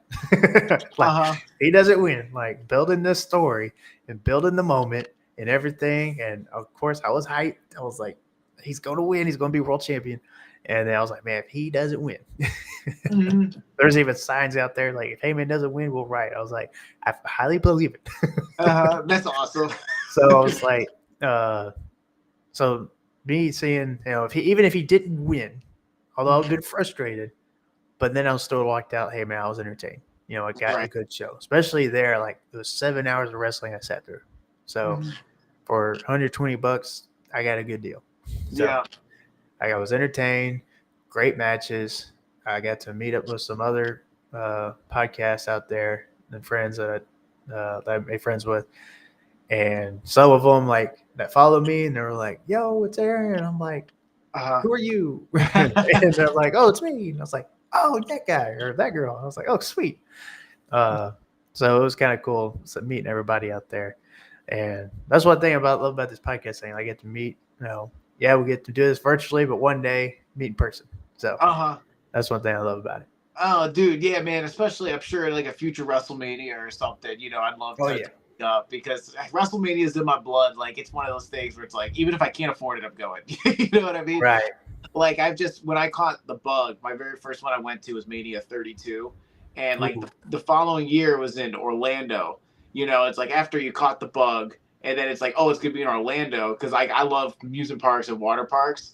It's like, all right, now you got to go to that one, and then like after that one, it's just like, all right, this is a thing that I'm just doing every year. It's just part of who I am now. so you go to every WrestleMania? So I've been to 7. So I went to 32, 33, 34, 35, and then Oh 36 was the COVID year. And yeah, then 37, I didn't feel like the card was good enough for me to go.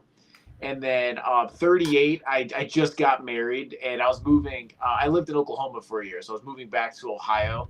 So I was just different place in my life at the time. Just got back from our honeymoon, so I didn't go to 38. But when they announced that WrestleMania 39 was going to be in Los Angeles, never been to Los Angeles, so I was like, I'll go to that one. And then 39 and then 40 was like a 6-hour drive for me, so I went there. oh And then my dream WrestleMania was in Las Vegas. And then when they announced it for 41, I was like, I got to do that one. So I will say I'm on the fence about 42. It depends on because I just went to Vegas. You know what I mean? I really lived it up when I was there. Did everything I wanted to do. So to yes. go back there, especially with 2 kids, hopefully I can make a way if I can. But we'll see. If I miss out on that one, I won't feel too bad. Yeah, I'm kind of in the same boat. Take care of your kid, and especially for me, as of late, been having car issues. So Yeah. it's like I want to go, but I gotta get my priorities first. So Right. when did you and your wife get married? We got married February 14th of 2022. Oh, yeah, me and my wife is September 21, Okay. so kind of close. So Man, my birthday is September 13th, and okay. then we got married September 18th. So Okay. 5 days. So September is big for me. You and I, man, we're just in sync with each other, bro. I Just know. wrestling fans, married, have kids around the same time. Working out. Exactly. Exactly. But speaking of working out, the videos like Yes. Jack for Jesus, Little Christ. Like, where did you get the inspiration for all the videos? Okay, man. So it's a lot. I'm gonna say through like failure. So I've been posting for 4.5 years on social media, and I do like in my heart of hearts, I want to reach people with the message of Jesus Christ. I'm actually preaching tomorrow. I'm preaching tomorrow morning and tomorrow evening. Awesome. Uh, so whenever I'm doing that, like I just have such a heart for reaching people with the gospel, right? So I tried doing that on social media and like nothing just really clicked. And my goal ultimately is to do Lift with Christ full time. So it wasn't until like recently where I have a mentor where I was talking with him and I was just like, hey, what kind of content should I make? And he was going through some of my stuff, and the most popular stuff was just me whenever I was being like silly or myself, or like I ate a super kick at a WWE event and I got like 20,000 views on it on YouTube or something. Oh, So he's sweet. just like, so he's talking to me, and like I would consider taking the content down because I was embarrassed about it. And he was like, no, he's like, you need to stick with that. That's you. And he's just like, there's not a whole lot of funny people in the Christian realm. So it's like you could really stand out if you do it this way. So like I just had a moment where I was just like, God, this is silly. But if you want me to do it, I'll do it. And then like that opened my eyes to Bible verse. It was 1 Corinthians chapter 1, verse 27. And it says like the Lord will use the foolish things to confound the wise. So it's like, man, even if what I'm posting is silly, you could still reach people. And just because people don't understand why I'm posting it doesn't mean I can't reach somebody for God's kingdom. Because who am I to say that something can or can't reach somebody with the gospel? So I filmed some stuff, and I just started recently. And I've been in this phase of my life where I'm obviously a huge wrestling fan, and I have like, my personality, I have my sense of humor with my friends. And it was ironically like right when I was about to start posting was when I went viral with the whole Bailey thing. And that's when I had my shirt off in Cleveland and I was just yelling and flexing and being obnoxious. But it was like a reminder that God was showing me. It was like, man, of the 20,000 people that were in Cleveland, like you were noticed just being yourself. Like something about her during her match, you grabbed her attention, and it was just you just yelling obnoxious stuff with your shirt off. and I was doing it mainly to make my brother laugh, but it was like, to me, it was just kind of like a hint from God where it's just like, hey, like you're meant to really dive into this. So I'd like to say that my content is a combination of like, I don't know if you're familiar with Robert Frank. He's a YouTuber. But It sounds familiar. he's like a gym bro rage guy, and he puts like yelling videos where he rhymes in his car. You know, where it's like a combination of him with like a little bit of John Cena with the rapping and like Tim Tebow with the evangelism, but with like a goofy twist on it. So it's like all that in a blender. And yeah, so when I started doing that, I've just really leaned into it lately, and I love doing it. I think it's hilarious because it's so ridiculous, you know. But it's something where when I post, I have fun doing it. So like that, I'd say the inspiration just came ultimately from just like not having other things work on social media. And then once I started doing this, I feel like it really clicked with me. And I've sort of like been like, okay, like I just had this like moment in my life. I'm just like, this is what I'm going to do on social media. That's awesome. And yes, Robert Frank. I just looked down and I was like, yeah, I know a guy. So that is that, you know, seeing you and then now visualing Frank, I was like, now you got to do like a collab with him one day. That'd be cool. Yeah, I've actually met him twice. What? Oh, that's cool. Yeah, he came to Columbus for the Arnold Expo. And yeah, I think it was, I forgot what year it was. It was the COVID year actually. So he's like, hey, I'm still going to go to meet up with my fans. I went there, met him there, and then he was doing another one in Columbus. He was at some fitness place trying to promote supplements, and they wanted him there as their attraction. So I met him that time too, and he was always like super super cool with me. And he's someone who's like inspired me in social media just with him like leaving his 9 to 5 and like building a business off of what he does. And I'm trying to do something similar with like, because I have my own pre-workout, I have my own creatine, my own t-shirts, and it's all like Christian fitness themed. Yeah. You know, so that's what gave me the inspiration to sort of take something similar to what he does, but put my own like Christian spin on it. And I love it. I love it. Thank you. Like I said, when I was scrolling through TikTok, it just popped up and I was like, who's this guy? This is cool. I like it. So I just started following all socials, YouTube, and checked out the website. Plan on getting a couple shirts, by the way. Oh, thank you, man. And send me the link. Well, if you're tight, man, and if you can't, no worries. But send me the link to your stuff too, because I'd like to grab some of your stuff as well. Well, sadly, like I don't have a website. Okay. But you know, I do have some shirts. It's this one right here. Aaron Loves Wrestling, and on the back it has Wrestling Lover. So, how a guy that I do content with, his name Devin the Tribal Chief. He's a cool guy. Okay. I did my first watch along with him on WrestleMania 41. Mm-hmm. And then since then, me and him click. We do Raw I do it with him every other Monday when I'm off work. And he did the Dr. Love. He called me Dr. Love. And I was like, oh, Dr. Love. I was like, so I just started thinking, I'm Dr. Love. Mm-hmm. Wrestling lovers. I love wrestling. So it's my wrestling lover community. So I started building that up. And then, so ever since then, shout out to Devin. He's helped me a lot in this whole podcast gig. So with the intro that you saw in the beginning, like that was him his editing and everything. The music I got made on the custom AI app. So just had some lyrics put together and then put it to the music. So I got a couple of things of that. That's where I got the Macho Dad Fitness as well song. So that's where I've kind of gotten mine was Aaron Loves Wrestling. And there's a lot of podcasts out there. They're always like talking negative. Oh, this is bad. This sucks. That's garbage and blah, blah, blah. And I was like, I'm tired of hearing it. So that's when I started like, what can I do with my wrestling podcast? And I was like, and I love the AEW. So that's where I got the ALW inspiration of Aaron Loves Wrestling. Mm-hmm. So that's why I put it together. I had it since 23. I kind of created it right around the start of WrestleMania 39. But I started really getting more serious with it last year up to now. And that's when I had a logo made. My friend made the logo. And then she makes the shirts too. So I have a PayPal with my, if you want one, you can send the money to the PayPal. Me and her kind of split the money. Okay.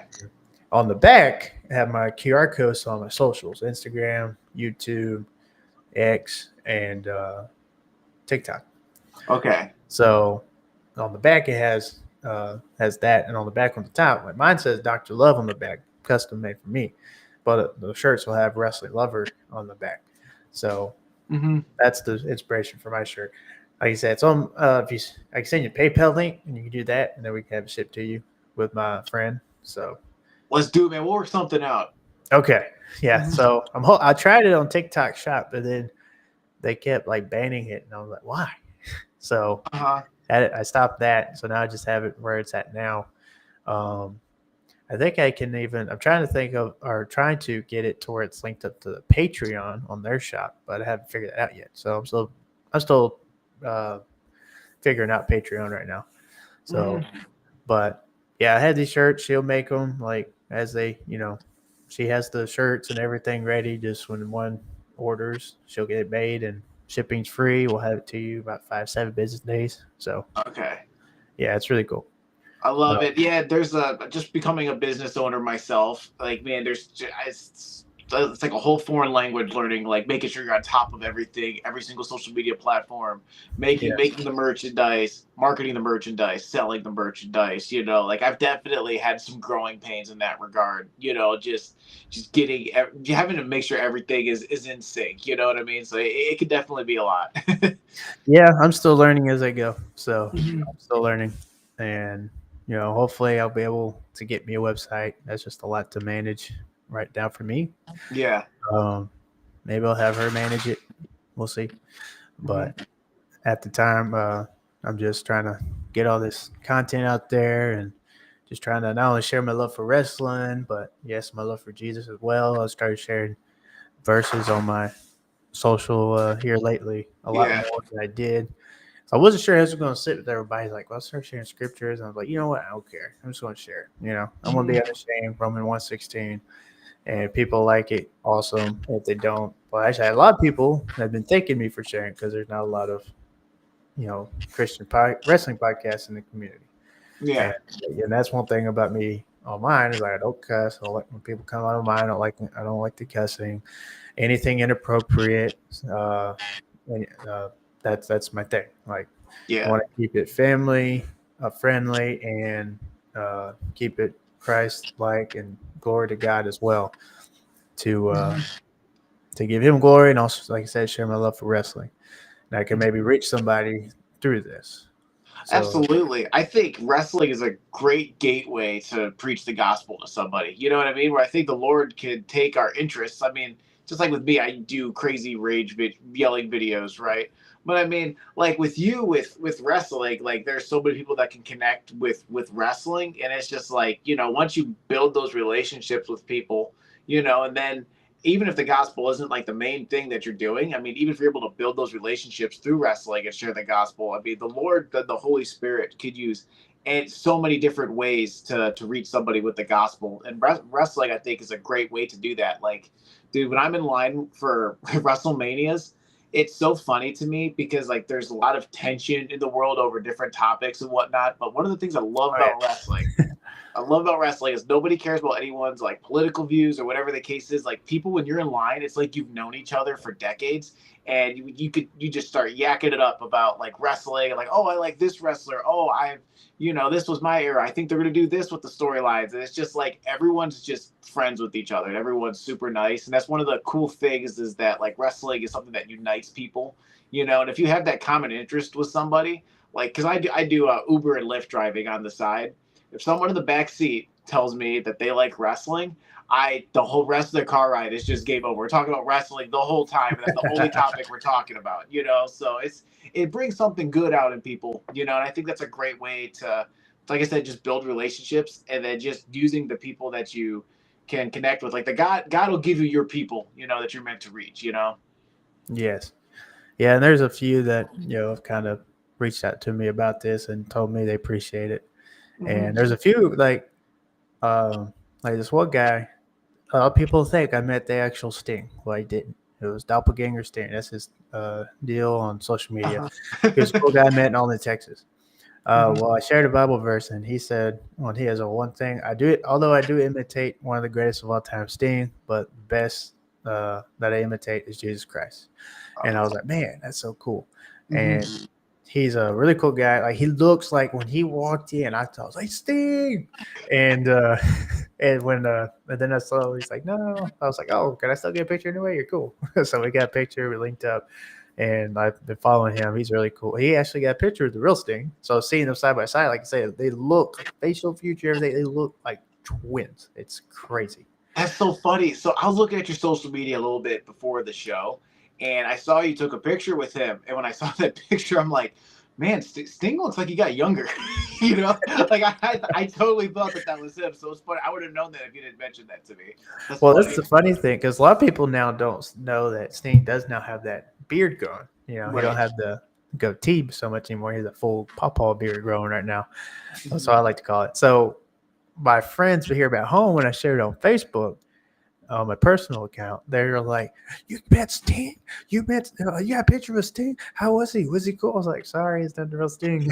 That's hilarious. I wish it was, but I missed Sting, like, because when we were driving, because he was there for StarCast, but when we decided to drive out there for Texas, like, we just missed him like an hour when we showed up. Like he left an hour before. I was trying to make it to try and go see him and get a picture, but we sadly missed him. So, but it was cool to see all the other wrestlers there, even though I didn't get a picture with them. But like seeing like the Iconics, now the Inspiration, Casey Lee and Jessica McKay, Andy Hartwell. Our Andy Hartwell is like a lot bigger in person. Like, isn't she like 6 foot? 6 foot? Yes. And she was also wearing those boot heels that day too. So that was also made her more big. But I'm talking about like muscle. Like she's a lot more muscular in person. I was like, dang. And then I saw Ric Flair. He was like right there. I didn't get a picture with him because I couldn't afford it. I was gonna say, isn't it like $300 or something ridiculous like that? Well, his was $150. Okay. So I couldn't afford it. If he had came down the prices, I would have done it. Yeah, I was wanting to at least get a picture in the woo, but I had a budget, and so I couldn't do it. Yeah, it's like he's eventually gonna need financing just to take a picture with some of these people. You know yes. what I'm saying? It's like, can we make a payment plan? Yeah, it's like, what's your credit score? You want a picture with this guy? Exactly. So Rob Van Dam was there. He was I didn't get a picture with him either because he was charging out of my budget as well. But he was there, and he seemed like a cool dude. And there was Matt Cardona, Commander from AEW was there, a luchador, and there was later in the evening Darby Allin. I saw Darby Allin walk by me. I was trying to get a picture, but security said no. And I was like, okay. And it was funny too, because coming down the stairs, I saw one of the guys, his name Dime Dello, on YouTube, and he kind of hollered my name, and I turned around and I didn't see, like, there was this. I saw this crowd just come up to me, but I focused on him. He was like, hey, I was like, yo. And I was trying to get down to him. And then all of a sudden, I had my phone, where I was holding my stuff, like my phone was kind of like over with the lens showing out. And the dude was like, no pictures. And I was like, okay. And because I did not see who was right there at first. And then he's like, dude, did you see him? I was like, what? I turned around. It was Hangman. I was like, oh my gosh. And I was like, that makes sense. I said no pictures. Yeah. So he was walking by, and like I said, I just didn't see him, especially with the security he had around him. And then that guy was like, no pictures. But which I already purchased the picture thing later. Yeah. But that was like a long line. But it did go fairly quick though. And then while standing in the doorway, like right there, about to take a picture with Hangman in this little pool house that they had it. All of a sudden, I get bumped from behind me, and excuse me, and it's Big Show. Whoa. And I was like, at first when I got bumped, I was like, hey, and I was like, oh, come on in. So it was pretty cool. He's huge, like, like you think, I mean, he's big, but when you see him in person, it's like, oh gosh. Yeah, it's like, I can only imagine because he's taller than Kane, and I met Kane in person. And like I took my head was like in between Kane's chest and like his stomach. Like I was so tiny next to him. Like it's hilarious. Like all the other wrestlers, like so I'm about 5'10", but like all the other wrestlers, I'm usually like a little bit shorter than, but but with Kane it was just a total mismatch. Like it was hilarious how much he towered over me. Yeah, and Big Show, I was like probably right under his chest. Mm-hmm. So, and he was doing like free autograph stuff, and due to time restraint, because we were going to the GCW show, like the Yeah. line was too long because I was going to wait, but we had to get to the show because we got the tickets, and so we had to leave. I was trying to get a picture with Big Show or Paul White now, and he's in AEW. He's kind of like a backstage coach and helps with Yeah. production and stuff, and helps training. And he said he loves it there. So I was watching like some kind of interview of him talking about it a few months ago, and so he's loving it in AEW. Hopefully, he'll have another match. Hopefully, Yeah. it'd be cool to see him back one more time. Maybe against Braun Strowman in AEW. There we go. Yeah, So, yeah, there's a match. Even though they're in just, WWE. Oh yeah, well no, I think the different it would be a totally different atmosphere, and I think like especially yeah. if Ron's making a debut, I think it'd be more hyped.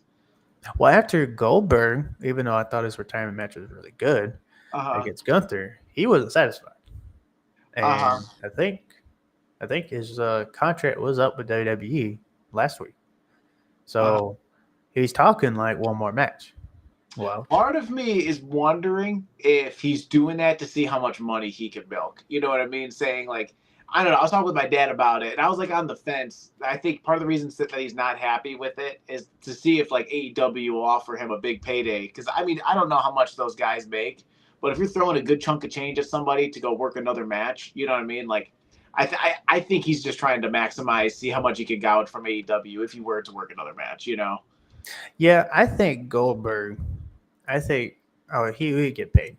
Yeah. And I honestly think him against Wardlow would be kind of cool.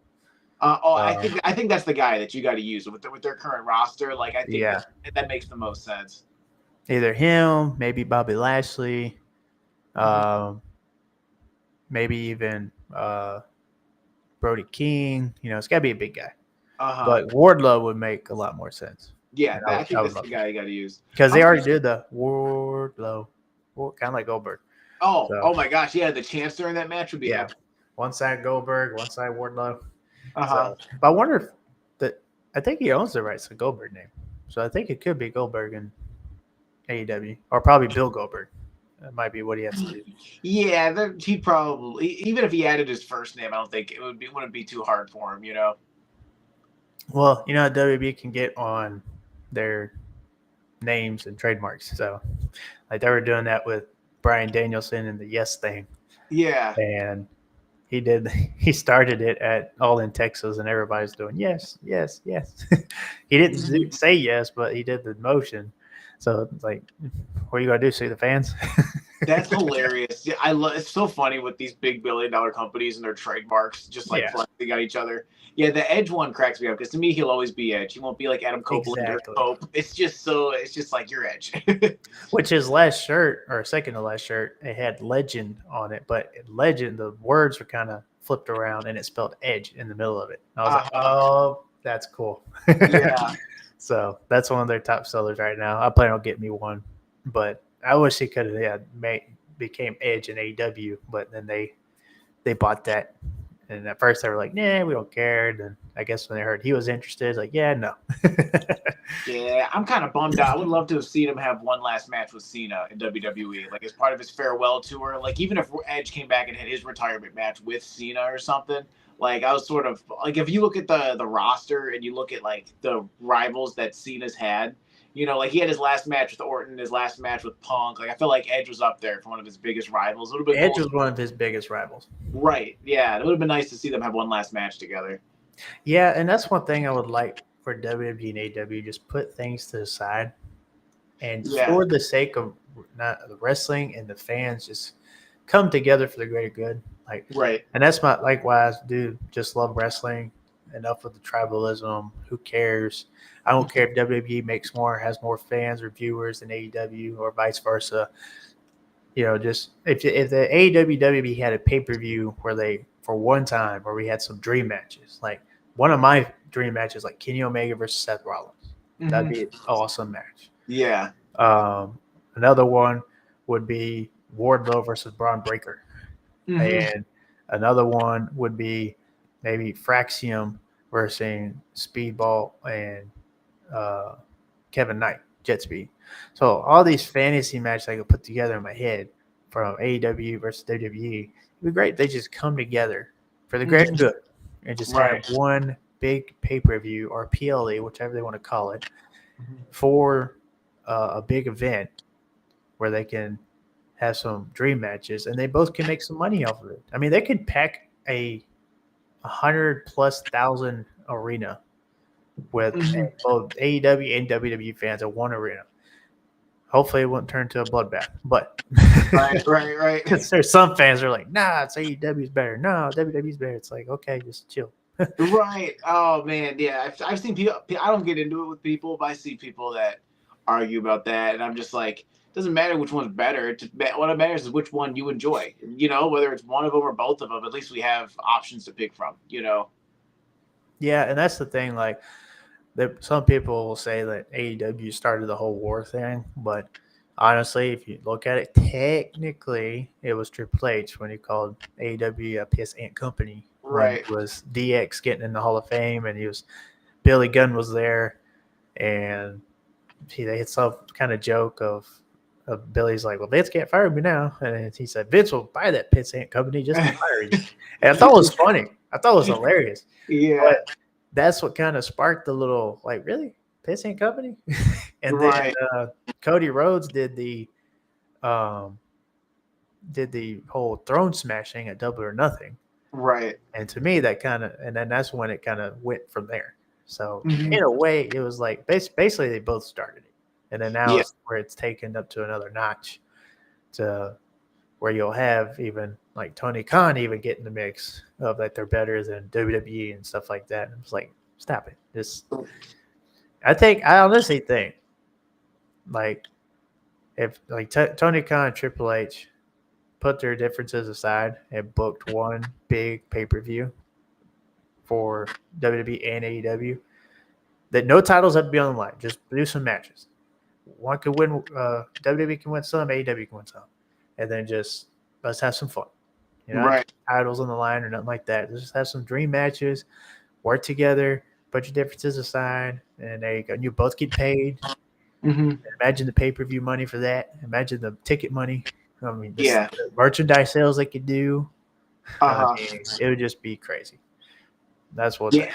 Yeah, it'd be interesting to see. You never know. I mean, nowadays, especially with like TKO taking over, I think the possibilities are endless because it's like what we've seen consistently for like 40 years with Vince McMahon. With TKO buying WWE and just there being like different leadership. Yeah, And I mean, with how WWE's collaborated with different companies, I'm sure the opportunities are endless. And I think it just, if they're able to make money and they see it as a good business venture, at the end of the day, like business is business. So, exactly. and it like I think Dominic Mysterio is fighting at AAA coming up, I want to say. Yes, for the AAA And Mega Championship. yeah, and like now that like you got WWE guys showing up at other company promotions, like El Grande Americano did something too, and it's just like Chad with Gable with the Lucha mask on. yeah, I thought it was Omos, but anyways, no, uh, just kidding. I think that would be Yeah, a little bit bigger. right, right.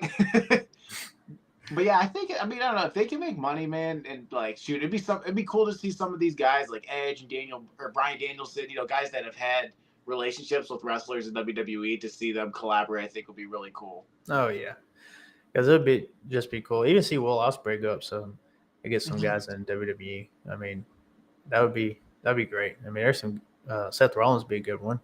I was just thinking about him, especially because they had real life heat with each other. Yeah, yeah. They had that real life, and that's the thing. Like that's what make the story and the match better. It's like you got the real life heat, and you know what? Just put it to the side, work together, and y'all could make one memorable match and moment and Well, story for us to remember. Well, that's the thing that makes Punk and Rollins so entertaining, Yes. is that like you feel the genuine hatred between them two. And Hmm. I don't want to spoil too much of the Unreal series for you, but there was a moment when they were planning the Elimination Chamber, and I'm just like, why isn't he attacking him? Like this is real, you know what I'm saying? But I think like when you do have that like legitimate like dislike and hatred, I think like Vince McMahon would always do that with wrestlers, and it would translate on to TV, and it's just like when you can invoke from genuine emotion, and it becomes real and like the fans see it as authentic, it just makes for great storytelling. Well, just one of my favorite ones is Edge and Matt Hardy, even though they're friends now, but at the time they weren't. Right. Over the whole Lita situation. Mm-hmm. And that one was a good one. Like Yeah. that one to me is the best one. Mm-hmm. But there's some other good ones too. Just having that real life heat and I don't like you, but I'll work with you. Yeah. We'll get through this and do and put on a show. So the same thing was like Brock Lesnar and Goldberg back back at WrestleMania. Like they didn't like one another. Never really did, but they did for that one match. Even Cena Rock when they fought the Cena first Rock. time. They didn't like each other, and like Cena was taking real shots at The Rock, like even like on live TV. Yes, I thought that was. I don't need a promo on my wrist. Yeah, but when I was watching that, going into that match after them building it up for a year, you're just salivating to watch it. You know what I mean? And then just to see The Rock's face after he said that, it was like, oh, like he was like, "You son of a gun." Yeah. Like just seeing them take jabs at each other, like that's when when you can just do that in a promo and just take the gloves off and and y'all can both walk away as professionals. That's when it's really good. Right. When even if you do bring up some personal stuff, like when Becky Lynch and Nikki Bella did theirs this past Monday, and Becky was like, we're the best wrestling couple in the world.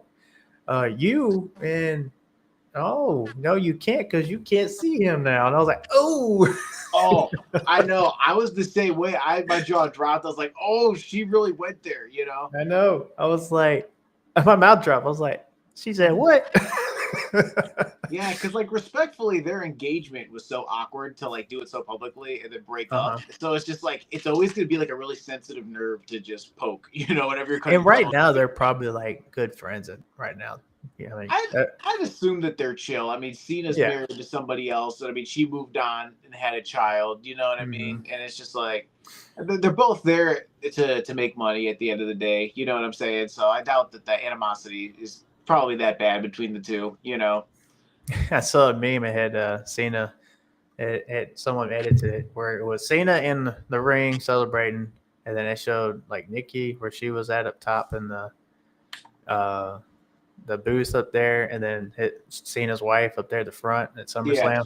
And Cena's really got the best of both worlds. He's got his ex-fiance and his wife at the wrestling show. I was like, that's funny. I was like, that's a good meme right there. So yeah. So about weightlifting, lifting weights, and also what you use for your for all your pre-workout, like the formula and stuff. Like, what about that? Okay, yeah. So working out. So I started doing it when I was 19. I'll be 30 this month. So I've been at it for almost 10 years, or a little over 10 years. And what honestly inspired me to get in shape was just watching wrestling. I mean, just John Cena was my guy growing up. So just seeing like guys that are muscular and in shape, it's like every single week, Raw, SmackDown. It's like, man, that's how I want to look one day. Like I want to look like a superhero, So I'd say that's what planted the seed in my heart, to get in shape.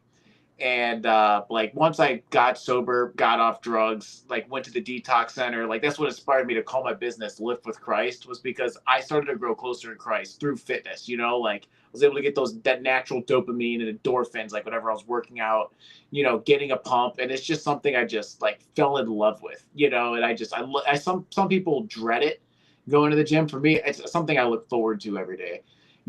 Like it's definitely like shaped who I am. I feel like you can learn so many good life lessons from working out, and just like I just am able to meditate, get a deep thought, be a better version of myself. Like it's just led to so many good and productive things in my life. And frankly, I wouldn't have the company that I have if I wasn't, working out. So it's been just a huge part of not just my life, but who I am. And for supplements, I've always been a pre-workout and creatine guy. I mean, I'm biased, so I take my own supplements, but I've always I do the caffeine, but I try to avoid the caffeine, but I think like if you're going for natural supplements, I mean, just making sure you have some sort of nitric oxide for blood flow and then creatine for water retention when you're working out. I mean, if you're coupling that with a healthy diet, which is the hardest part, but frankly, the most important, because nobody gets the six pack abs, and not trying to monitor what they're eating, so just trying to combine all of that, with the diet being more important than the supplements, because I think sometimes it's not the sexy part of fitness, but it's something that is like, if you want to get to a certain level, you got to make sure your food's in check. So for me, just over the years, everything is just like come together, and I'm actually currently working on an ebook, to give people my fitness routine and my diet. So hopefully if someone sees me and gets inspired, they can replicate what I'm doing currently at the gym, but yeah, like I said, the gym I've grown closer to God because of the gym. I've been it keeps me like focused, like sober minded. I have no temptation to drink alcohol, because I know if let's just say I did, I know I would have a sluggish workout, right? But like working out sets a precedent for me, gets my mind right, and like whenever I do other tasks, I'm able to be better at them because of the gym. So it's just, for my walk on this planet, different people like different things. Some people like jujitsu or different types of MMA for fitness. Some people like playing basketball, whatever. Like for me, I just like truly just love going to the gym, love working out, and like admittedly, I love the dieting too. Like I love making sure that my diet's in check, the meal prep, just the whole process of it. Like some people dread it, but for me, it's just something that really clicks. Yeah, that's kind of the same for me. Like when I really started working out like really in 2018. That's when I was really trying to get in the wrestling business. Mm-hmm. Like I said, or like you said, it was, wrestling. That's what kind of drives me, like I'll put on the game Triple H and that just gives me my extra 3 reps that I need in the, it's just like, okay, I'm ready. And that's what I think I do is listening, I'll listen to a podcast like when I'm running, because I'll go for like maybe 2 to 5 mile runs. Yeah. And I'll just put on maybe a sermon or a podcast, that way. Mm-hmm. But when I work out, like a lot of times it's wrestling music. Like it's just Mm-hmm. strict wrestling music, or maybe like some Christian rock, Christian rap. Uh, so like one of my favorites is War of Ages. They're like a Christian metal band. They're really cool. Mm-hmm. But yeah, so when I work out, like I'll even like sometimes like read my Bible in between Mm-hmm. sets. I'll just kind Yeah. of read the scripture a little bit, and I'm like, all right, let's get back into it. Mm-hmm. So yeah, that wrestling, all that kind of connects me, and that connects me with God as well. Yeah. And when I work out and I get that that high, the dopamine, Yeah. it like I have the drive to do stuff. I want to go go clean or something. Keep busy. Or I gotta go before I go to work. Some people call me crazy because even when I go to day shift, at my job, I wake up at 1 in the morning to go get my workout. And if I don't, I'm sluggish. I'm bleh, but I gotta get to workout. So Mm-hmm. I'll even get up, go to bed early, get some sleep, and then get up to work out. And I hear a lot of people say, "Well, I don't have time," and blah blah blah. Well, I heard Arnold Schwarzenegger say it best. You got 24 hours of the day. What are you doing with 8 hours? Well, you're probably at work. Mm-hmm. And then what are you doing from 6 to 8 hours sleeping? And that leaves a few hours for you to either scroll on social media, watch a show, or you could go hit the gym. And Mm-hmm. it's like, you have time. You have time. You just got to manage it. That's the Yeah. key thing, especially with meal prepping. Like I'll eat chicken, broccoli, and rice. That's my go-to for Mm-hmm. work. That's my work meal. So I won't go out to eat. I'll just meal prep that like I will tomorrow for the week. And then people are like, you ever get tired of eating that? And I was like, nah, it's just nutrients, man. Yeah. like I'll flavor it up. I'll do different flavors here and there to kind of give it a new taste. But that's my protein. That's my vegetables. And at home we'll eat. Like my son, like he doesn't eat candy. Like his favorite thing is fruit, strawberries and bananas and apples.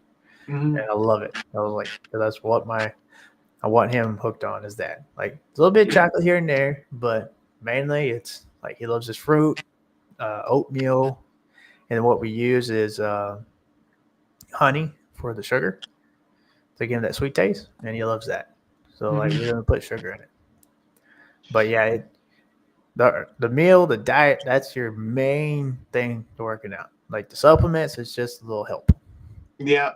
I tell people too, the hardest weight to lift in the whole gym is always the front door. Like some people, it's just a matter of getting there. And once you're in the gym, I mean, even if you're having a sluggish or a bad day and you go there and you accidentally get a good pump or something, whatever, I'll take 300 bad workouts, any time, because at least you're there doing something, and like over time, it's gonna add up if you just stick with it, so just making sure you're in the gym and just doing something, it's gonna translate, if you just stick with it and stay consistent. Yeah, me, it's like if I am crunched for time, like I don't have time for weightlifting, I'll at least go for a run and maybe hit the stair stepper on the bike. Like I'm Hmm. at least going to do something.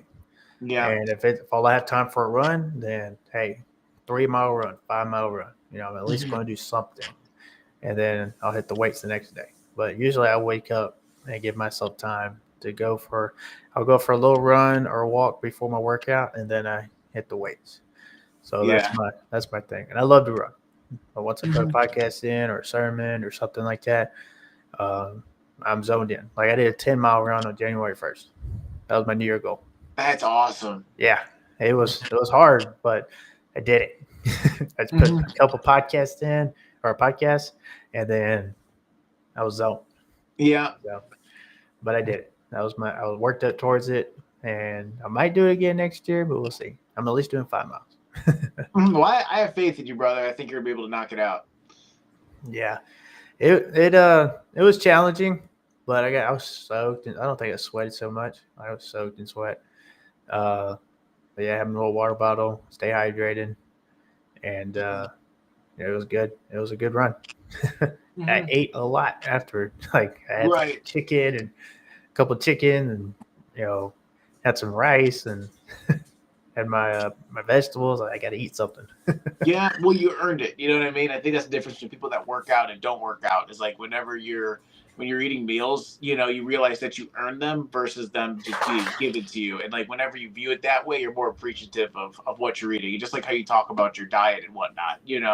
It's like you rewarded yourself, but it was with healthy food. You know what I mean? So you're not going to be holding any of that as fat. So I think that's awesome. Yeah. It wasn't an Oreo. It wasn't ice cream. It wasn't. No, I made myself some good chicken and had two of them, and some broccoli and rice. I'll have salmon too. I love salmon. Yes. Salmon is one of my favorite go tos, and some codfish. I like codfish. Uh huh. So, and I like tilapia. Tilapia is good. Yes, But I you're like speaking Jim Bro lingo, man. Everything that you're saying, just lean fish and chicken. Like you can't go wrong with any of that. tuna. Love some tuna. There you go. I love making some tuna salad. That's Hmm. really good. So, what's your favorite Bible verse? Favorite Bible verse, man. So I got three. One of them that I like to repeat to myself, and a lot of them pertain to where I'm at in my life and with my business. So the first one I'm going to give you is Galatians chapter 1 verse 10, which tells us, "Are you here to seek the approval of God or men?" And that one sticks with me That's a big one there. because so many people want to be liked by the world. They want to be liked by people. That some people form their opinions based on what other people will think. But at the end of the day, we're here for God's approval.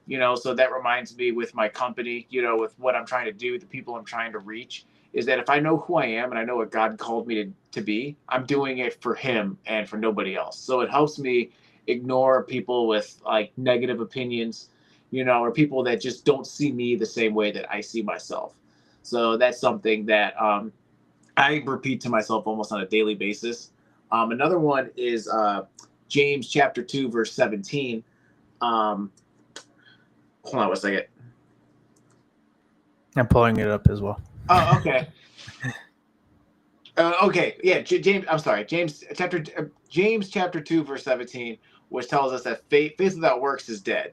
So like all of us have faith in Christ, but lately I've been repeating that one to myself because it reminds me to work hard every day.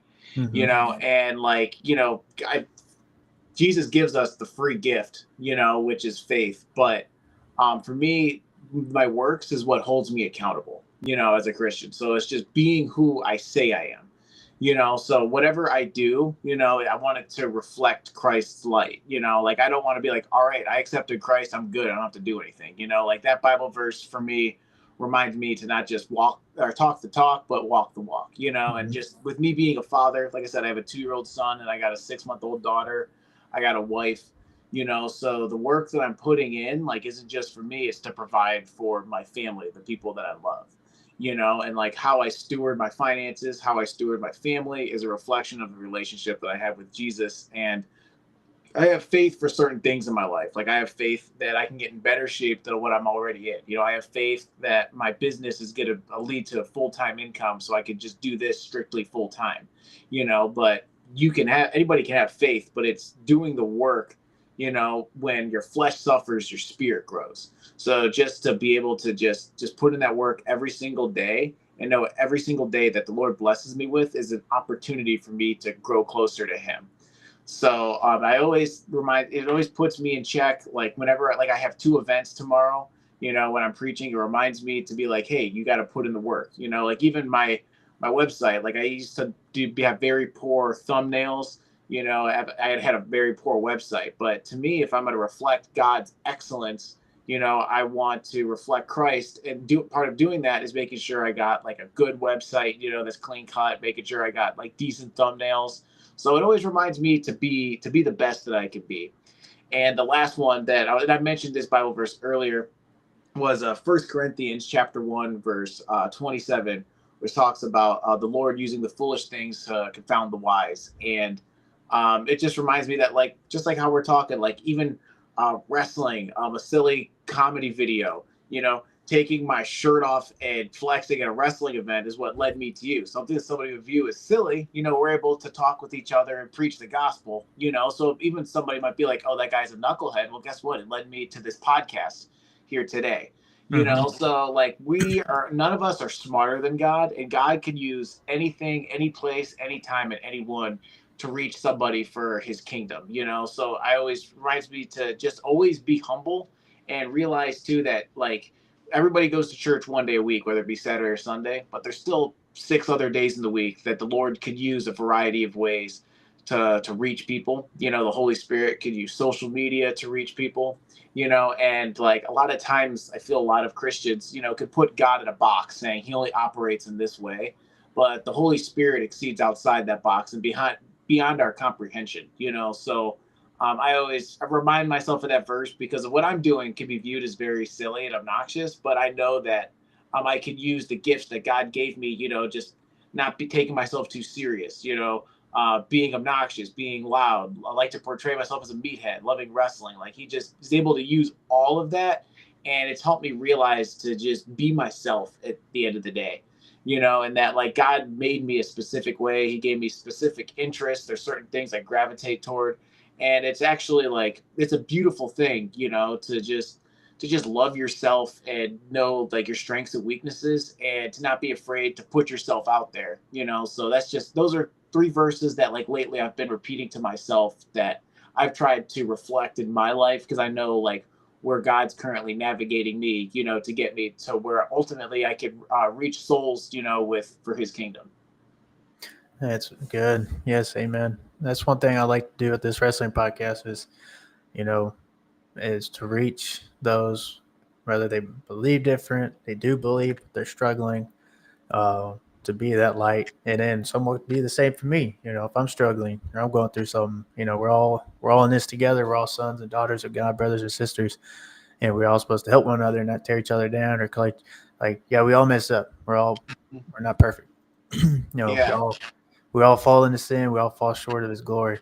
So instead of pointing the finger and bickering and arguing, hey, let's help one another.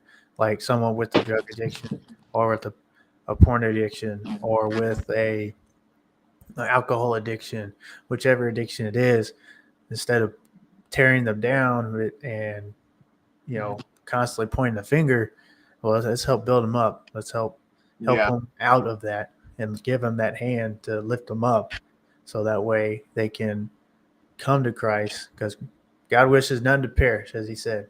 He wants all to come to repentance. But the only way that is through Jesus Christ, not by works of the law. It's not by works of, you know, you can try to follow the commandments all you want, but that's why Christ came, because none of us could perfectly do it. Even when you read the Old Testament of David and everyone, They didn't perfectly do it. They messed up. They disobeyed God. They sinned. But what did God do with them? He still used them. I mean, Right. he used David, who was a little shepherd boy out in the field, and then he made him king of Israel. Took down a giant.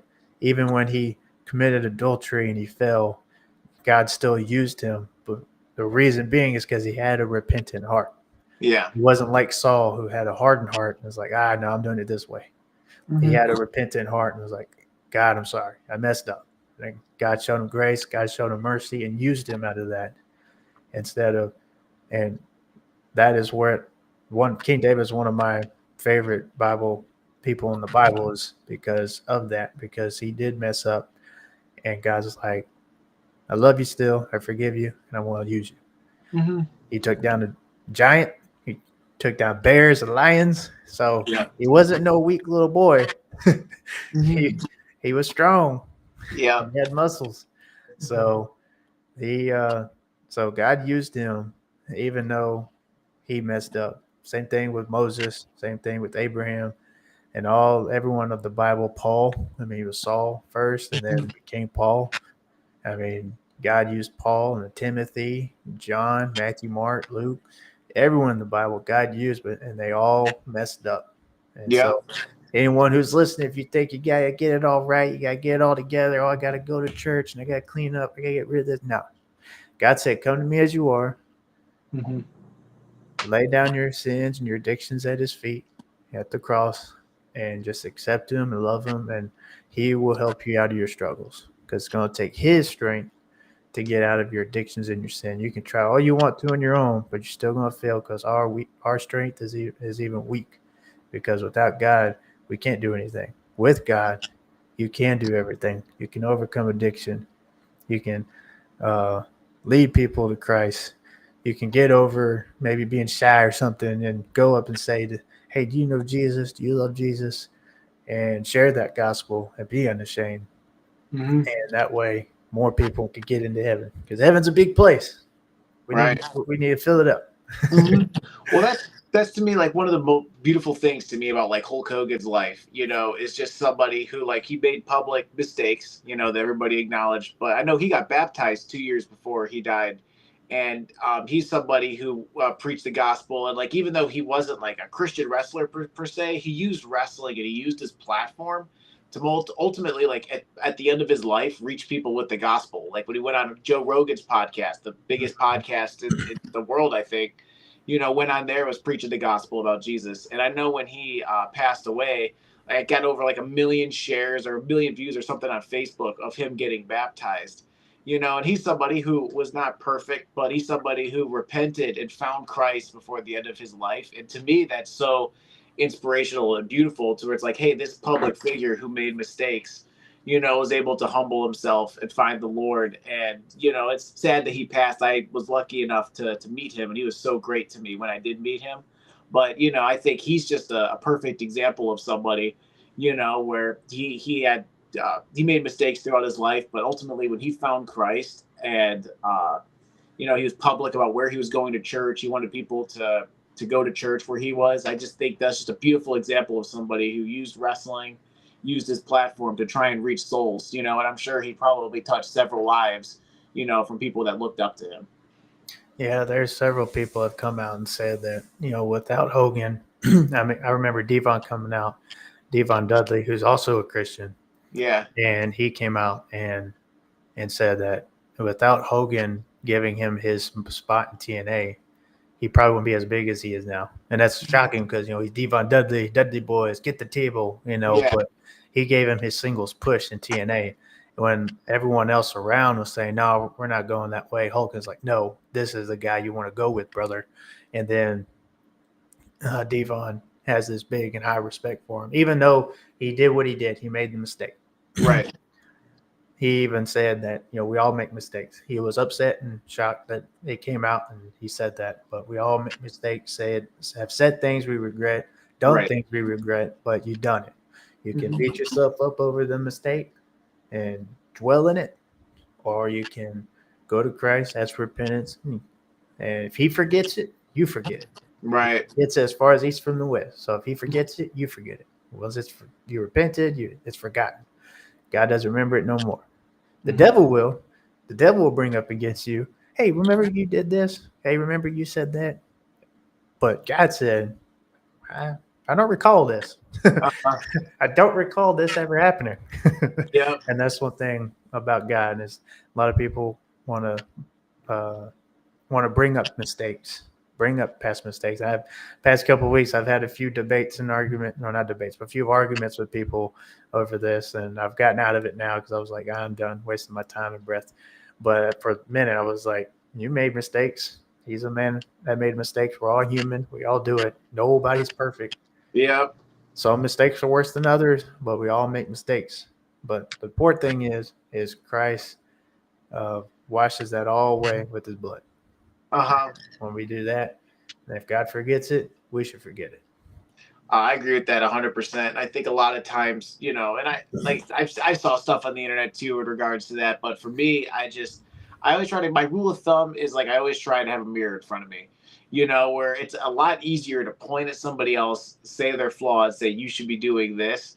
But when you hold that mirror up and you look at yourself, which is difficult to hold yourself accountable, it puts things in a much different perspective. And unfortunately, I just think a lot of people aren't willing to put that mirror in front of themselves and be like, how can I act or change, or what could I be doing better, instead of telling, being everybody else's moral authority, saying what other people can and can't do, what isn't okay, because there's certain wrestlers where that they've done worse, and they don't necessarily say what they did, but there's wrestlers that have done worse and people forget about it, so people tend to pick and choose. Let's remember this, but not that. You know what I mean? Yeah, and that's the thing is, kind of like Michael Jackson's song "Man in the Mirror." That's a good classic right there. But the song is true. We got to look at the man in the mirror, and even the Bible says that the Bible is a mirror and a reflection of our lives. That even says that the law is the mirror. So when you look at the law in the Old Testament, like, oh man, yeah, I've committed that, I've done that, I disobeyed that one big time. But then when we look in that mirror and we reflect on that and we go to Christ, like, yeah, I got to get my life straightened up first. Then that's when we go to Christ and repent. Then we can help others out, not point the finger, but we can help them out. Be like, hey, the Bible says that's wrong, and then you can help them to Christ, and Right. Christ can even use you and plant that seed. Like, well, this is what the Bible says, Mm-hmm. and it may not even be you pointing out, like, oh, that's the Bible says this is wrong. It would be like, well, God's a God of mercy. God said He's merciful. God said He's a God of grace, and then that could lead someone to Christ. You can win a whole lot more than with honey than you can with salt. I love that. Even though we are the salt of the earth, but just like Paul said, there's milk and then there's the meat. You gotta get a baby don't come out eating a whole steak. They don't come out with eating a whole big steak. No, he's on the milk. He's on mama's milk, or he's on the drinking the milk, and then eventually he gets to the meat. And that's how we are when we come to Christ. You're going to be a baby. You might still mess up. You're still going to need that milk, and then eventually you got to go to that meat in order to grow and to survive, because you can't live on milk forever. I mean, if we live on milk forever, I don't think you can. Right. I haven't tried, but if you have and you've been going this long, well, let me know. Yeah. But eventually you got to go on the meat, the protein, Right. and that way you can grow, not muscular wise, body wise, but when it comes to the word, you can grow spiritually. And that's and one thing I said one day a few months ago was like, a lot of people, they don't read their Bible every day because they say they don't have time or they just forgot. Well, go try forgetting eating for a few months. I think you're going to go to the buffet real quick. Right. Right. So that's how it is with your spiritual man. When you go for a few months without reading the Bible, then your spirit man becomes weak, and that's when temptations can overwhelm you. But Christ said you can overcome them, but you need that word. And the only way you can be strong to overcome them is feeding yourself daily with that word. And that's why you can say no to the devil, resist, get away from me, and then he will flee. But if you don't get in the word, well, you're not going to be strong enough. Right. I love that, man. That's some powerful stuff. Yeah, that's my favorite verse is Psalms 144. Blessed be the rock, blessed be the Lord my rock, who trains my hand for war and my fingers for battle. That's been one of my favorite verses for like Ooh, a that's a good one. long time. And this is a spiritual warfare we're in. A lot of people are looking at the flesh. Oh, this person is bad. This person, and the Bible says no one's good. But when we come to Christ, and after we come to Christ, we're in that battle. Now we're in the war. Well, how do you become stronger? Not just physically, but spiritually. Read the word, pray, worship, and get into the word of God, and even stay in church. Surround yourself around those who are going to help lift you up and not those who are going to point the finger and bring you down. Mm-hmm. I mean, you got some of the church to do that, but you surround yourself with people who want to lift you up and want to see you do better. And that's one thing I love about my church is that, there's a few people in there I know I could go to, and if I'm struggling with something, and they could be like, yeah, you're messing up, but this is what the word says. And then they'll pray with me and help me out. And that's one thing I love about my church there is having that kind of like community, the brothership in Christ and his word to help each other out of sin instead of beating one down further into it and pointing the finger when we can do that all day, but it's not going to help nobody. Right. So yeah, man, man, dude, I agree with everything that you're saying, bro. You ever spoken at a church? I did way back when I was like, it was like this fine arts thing for like a youth thing. Because I was growing up, for like youth camp and stuff, it'd be like a little, I guess, competition. Yeah. And so I did once there. I haven't really done it. Mm-hmm. So, but that was the last time I did it. That's awesome. Yeah, I I think did used to write Christian rap music when I was a kid. really. Yeah, Dude, I tell you, man, you and I are just in sync, dude. Like so many similarities between you and I. oh man, we should collab and link up, especially at church one day. We could do like a Oh my tag team gosh, preaching. I'd love that, dude. Absolutely. Plus, That would be have cool. me over in Louisiana during the winter time. I'll show up faster than the Roadrunner, dude. Anything to get out of this Ohio cold. Yes. Yeah, like, there's a few houses for sale in my neighborhood. All right, man. I might have to look into that. So we could be neighbors. Mm-hmm. But how did you meet Hulk Hogan, real quick? Yes. How did you get that? Yeah, so my gosh, from my whole wrestling tenure as a fan, I've met so many different wrestlers where it's like it's crazy, like when I reflect on it. But he was having a meet and greet at a Giant Eagle in Northeast Ohio. Is promoting his beer, and I don't know if you listened to my whole song, but one of the lines is "Have arms like Hulk Hogan, Jack for Jesus." That's my slogan, and I put those lyrics in the song, I love this not song. knowing he'd be in Ohio. So, I waited. My gosh, it was like I think like an hour and a half or 2 hours. It was the line was packed, dude. Like I met Bailey recently, but the line for Hulk Hogan like wrapped around the whole grocery store. I mean, it was just insane how long it was. So I waited in line, and they told him like he wasn't allowed to take any videos. Like it was only quick photos. But I still asked, like, hey, can you do a quick intro for my video? Like, I told him really quick what I was about. Well, when he first met me, he's like, I like your hat, brother. And I was like, oh, thanks, man. So I was able to segue into it. And he's like, yeah, sure. So he took my phone, and they're like, no videos. And he just still did the video anyways for me. So it was really quick to get like a brief moment with him. But he was just super, super nice guy, And it's just funny how God works because, like, I originally wasn't even going to go to SmackDown. Because I spent all my money at WrestleMania, but like after he died, I wanted to be there for the 10 bell salute because it was in Cleveland. And I was like, I got to pay my respects. He did me a real solid, So it's like, man, if none of that would have happened, like I wouldn't be here talking with you right now. So it's funny how things work. But yeah, met him and I've met a lot of wrestlers, and he was one of, if it's hard to say the best, but he's definitely up there, potentially the best for like interactions I've had with any of the wrestlers. Like he was really, really cool with me. And, people that say whatever about him, it's like, I've met a lot of them, and he took a lot of time at his age, he tried to take as much time as he could for every person, kept the entire line, like moving at a moderate pace, but also making time for people, especially the young kids. So like, I watched him do that, and I see some wrestlers that they're just like high and by, they don't care to be there. But him, like he was just really, really good experience meeting him and whatnot. So yeah, that's the story behind that. It was a really cool moment in time for me. Unfortunately, I never got the chance to meet Hulkster. Been wanting to, but never had the opportunity.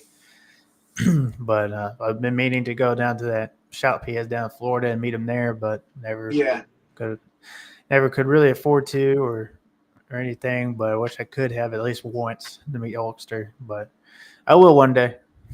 I went to his shop on my honeymoon. I was in Clearwater Beach, so I stopped there. So it was pretty cool. That's cool. Who's the other favorite wrestlers that you met?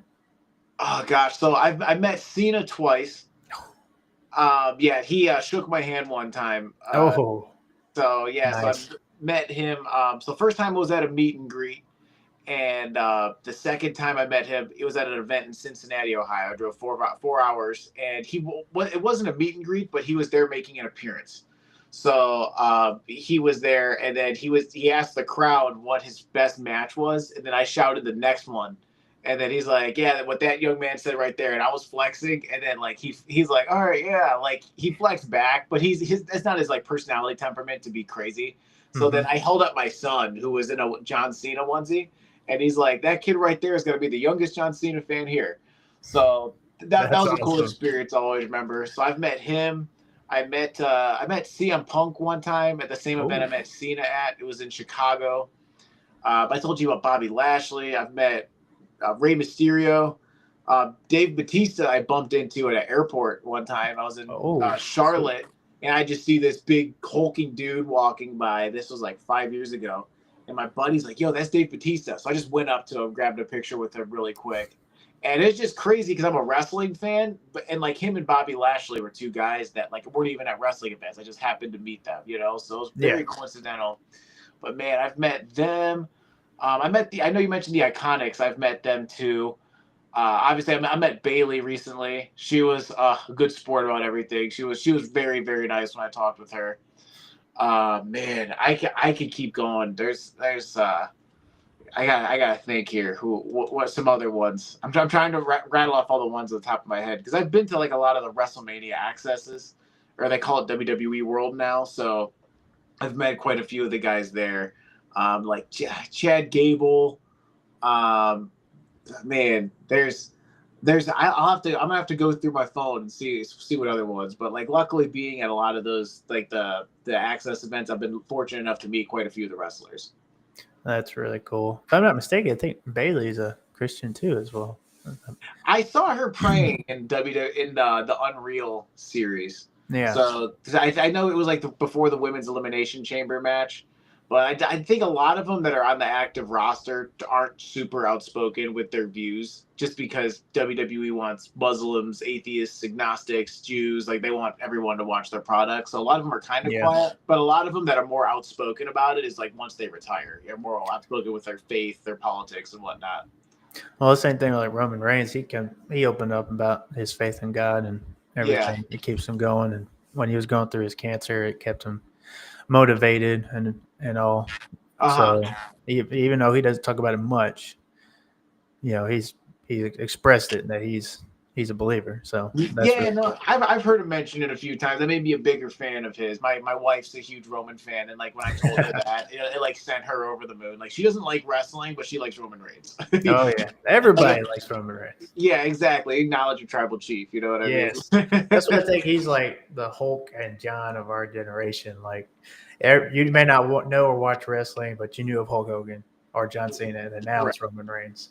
So he's on my bucket list to meet. Oh, Cody Rhodes I've met too. Speaking of him, I met him. It was after his WrestleMania 40 match on night one. Oh, that's awesome. Because so my dad's handicapped, so we were sitting in a certain section. So like we paid for nosebleeds, but they gave us floor seats. Oh, that's cool. So yeah, I was like, I felt so surreal being that low because for me, I just like the experience. I don't need to be up super close, but luckily we were on the floor seats, and there was like a specific way that you had to exit. So when I exited that way, I was walking past a bunch of like wrestlers. So like Cody Rhodes was one of them that I bumped into, and I got a quick picture with him. I met I think it was like him, Samantha Irvin, and then I saw Seth and Becky were being taken back on a golf bus or one of those golf carts. And then I said hi to them really quick, and then Becky just like threw up a peace sign like that. Like I think she was selling the fact that she lost, and then Seth was just like gave me like a quick little wave. So yeah, that was a really cool experience being able to like. I wasn't backstage, but I was in. It's hard to explain, if you're not there at the Lincoln Financial Field. But yeah, meeting Cody was super cool.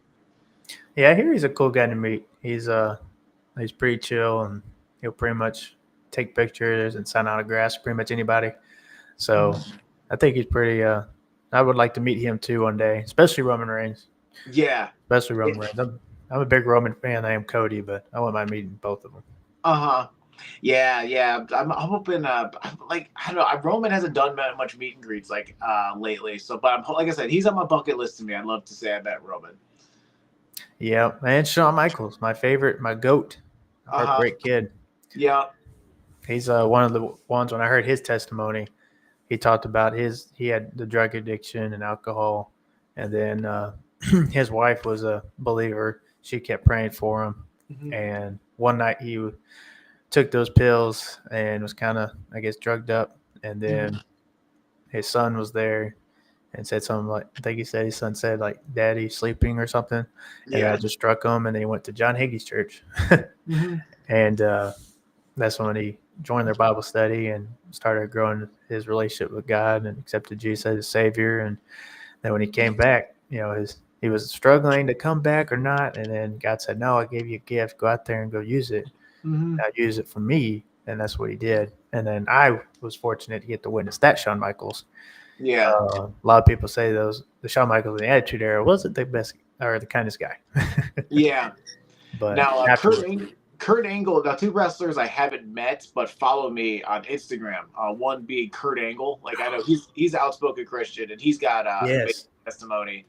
And he's very like outspoken about it. He's somebody who believes in Christ. So he's another really cool one that I've gotten to, like, I was able to relate to it so much with myself dealing with addiction. So yeah, when he followed me, I like geeked out like a little girl. I was just like, what? Awesome. So yeah, him, and then are you familiar with Jackson Riker? Yes. Yes, I follow him on Facebook and Instagram and all. Yeah, he followed me on Instagram mutually, and then I thought that was super cool, because I was very following him. I became a bigger fan of his because he was outspoken about his like certain views while he was on the main roster, and with him being very outspoken with his faith, I've admired that about him. Yeah, he's in law enforcement now, I believe. Yeah, I think he's retired. He's retired from wrestling now, like you said, in law enforcement. Yeah, I think he does in ministry, and then he's in law enforcement. Yeah. And then one I listen to, and he does pretty much every day or on TikTok and socials is Elijah, which was Elias. Oh, yeah. Oh, he's great too. Oh my my gosh, gosh, what I first thought he or kind of I guess noticed he was Christian. He wore it was some Christian brand. I'm trying to think of the name. It was a shirt that was on Raw. And he wore the shirt, and I was like, because it said something of walking by faith or something like that. And I was like, what's that shirt? So I had to pause it and then like typed it in, searched it up, and they got a whole list of workout shirts for Christians and all. And I was like, oh, so I started started looking at his socials a little bit more in the past, and he's open about his faith, and he'll have little sermons and stuff on Instagram and TikTok. And I was like, oh, this is cool. Oh, he's the man. I've watched some of his stuff, and he's really good. Like he's he's a lot of the stuff that he says, he's like really on the money. And I just love that he's used his platform that WWE's blessed him with to just preach the gospel. I just think that's so incredible. Oh yeah, and now he's in TNA, and hopefully he returns from his injury soon. He can be TNA champion. Yeah, that'd be awesome. Yeah, he's especially with him being so outspoken with his faith. He's somebody that I'm really pulling for to be successful. Oh yeah, and it's cool that he hasn't been, I guess, canceled, quote unquote, and cast to the side because of it. So TNA's pushing him, WWE. So it's great that he's still being utilized as a top guy. And I hope to see him back. I like the little deal he did with the Righteous at one point. So that was cool. I don't know if you know who the Righteous are, but they're attacking.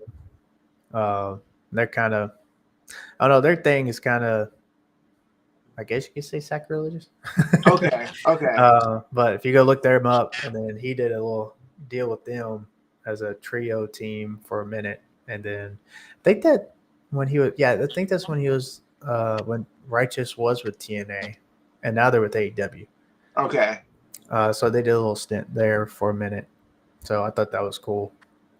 That's But, awesome. I'll have to check that out. I haven't seen that. I haven't had time to watch TNA in a while, but I'll definitely have to check that out. yeah, that'd be one of their old episodes. Okay. So, or you probably YouTube it. Yeah, I was gonna say I'll punch it in on YouTube and be able to it'll spit something out at me.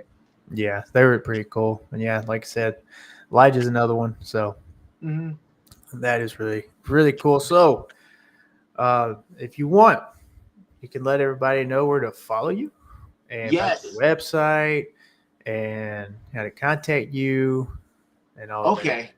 Yes, absolutely. So the hub for anything Lift with Christ related is liftwithchrist.org.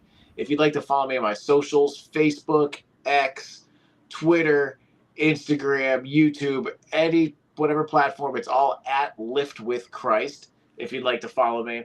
And then, I talked a little bit about my merchandise earlier. On my website, if you guys are interested in workout supplements, T-shirts, like I said, I got an entire pub. I also offer online training as well. And if you want to reach out or connect with me, my email is contact@liftwithchrist.org. Yep, and I got your X and TikTok in the description. I got that. I didn't get the Instagram one, but I got that in there. So it people can click that link and go follow you, and also, of course, your YouTube. Yes, your YouTube as well. So all that in there. Go follow this guy, Lift with Christ. I'm blessed that I found him, and I'm also blessed that he given me 2.5 hours of his time to talk about Jesus, wrestling, working out. I love it, and hopefully we can do this again. Absolutely. One day soon, and do another one, and we'll collab again on wrestling, maybe working out. Oh my gosh, yeah, absolutely, man. That'd be awesome. When you reached out to me, you mentioned weightlifting, Christianity, and wrestling, and I'm just like, dude, those are like my 3 favorite things. I'd love to talk with this guy, So These yeah, are 2.5 hours flew by, man. Yeah, so or you can, if y'all are interested, you can move by. There we go. Be neighbors. Yeah, let's do it. But if not, we'll definitely have to meet up and collab. Oh, absolutely. Maybe get a workout in together. Oh yeah, we'll definitely work something out here in the near future. I think that'd be great. Oh yeah. Or if you want to tag team that sermon. Let's do it. Yes, we can tag each other in like WWE wrestlers. Oh yeah, that would be so cool. Make a hot tag that you preach like a sick sermon, That sounds like a great idea for a sermon. That sounds pretty cool. I love it. All right, anything else you want to add? Man, I think I'm good. I was able to touch on a lot, and hopefully again we can connect here in the near future, and we can talk more about some stuff. Oh yeah, same here. Maybe we could do a little YouTube sermon. Yeah, let's do it. I'm down for it. That's one thing I'm going to start up here, I believe, here shortly. Every maybe Saturday or Sunday is a little quick sermon on my YouTube. That'd be awesome. Bible verse of the day or something. That'd be awesome. So if you want to collab with that, we can definitely do that. Let's do it. All right, everyone. Again, thank you for joining. If y'all missed most of this or missed it all, go and rewatch it. It's a great interview.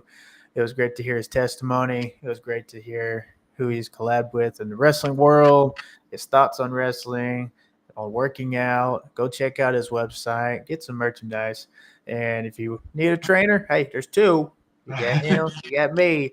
So we can definitely help you. Go check out his training routine, his training guide. He'll be happy to help you. And thank you, man, for joining me. Thank you for this interview. Guess what? You're the very first guy I've interviewed, so I'm honored. Man. I appreciate it. Like I said, hopefully we can do this again in the future. Absolutely. Maybe even on yours. I'll join yours. Yeah, man. We'll definitely work something out here. That sounds like a fun time. All right, man. Appreciate you. Yep. Love you. Hope to man, see brother. you Love you too, again man. one day. Yeah, no, we definitely will, dude. I go to too many wrestling events for our paths not to cross. Oh, heck yeah. We'll do that. It's either AEW, WWE, whichever TNA, we'll do it. Uh-huh. All right, man. Have a blessed weekend, and let me know where your sermon, if it's live stream, I'll watch it. So send me a Okay, link, cool. and I'll definitely stream it. Okay, cool. Yeah, I'll reach out to you. I'll let you know. All right, brother. Have a blessed one. All right, man. You as well. God bless. God bless you, man. All right, everyone. Thank you for joining. This was a great show. Loved everyone. Loved the time that we had. Thank you for joining. Again, rewatch it. You can watch the whole interview. Join me later for AEW Collision Watch Along. We're watching AEW Collision. And again, everyone, not only just love pro wrestling, love Jesus too. Jesus loves you. Thank you, and have a blessed day. Lights go down, the bell's about to ring. Aaron's in the booth talking about everything from WWE to you, classics and the rest. You know he's got the passion and he's bringing you the best. Aaron loves wrestling, feel that heat.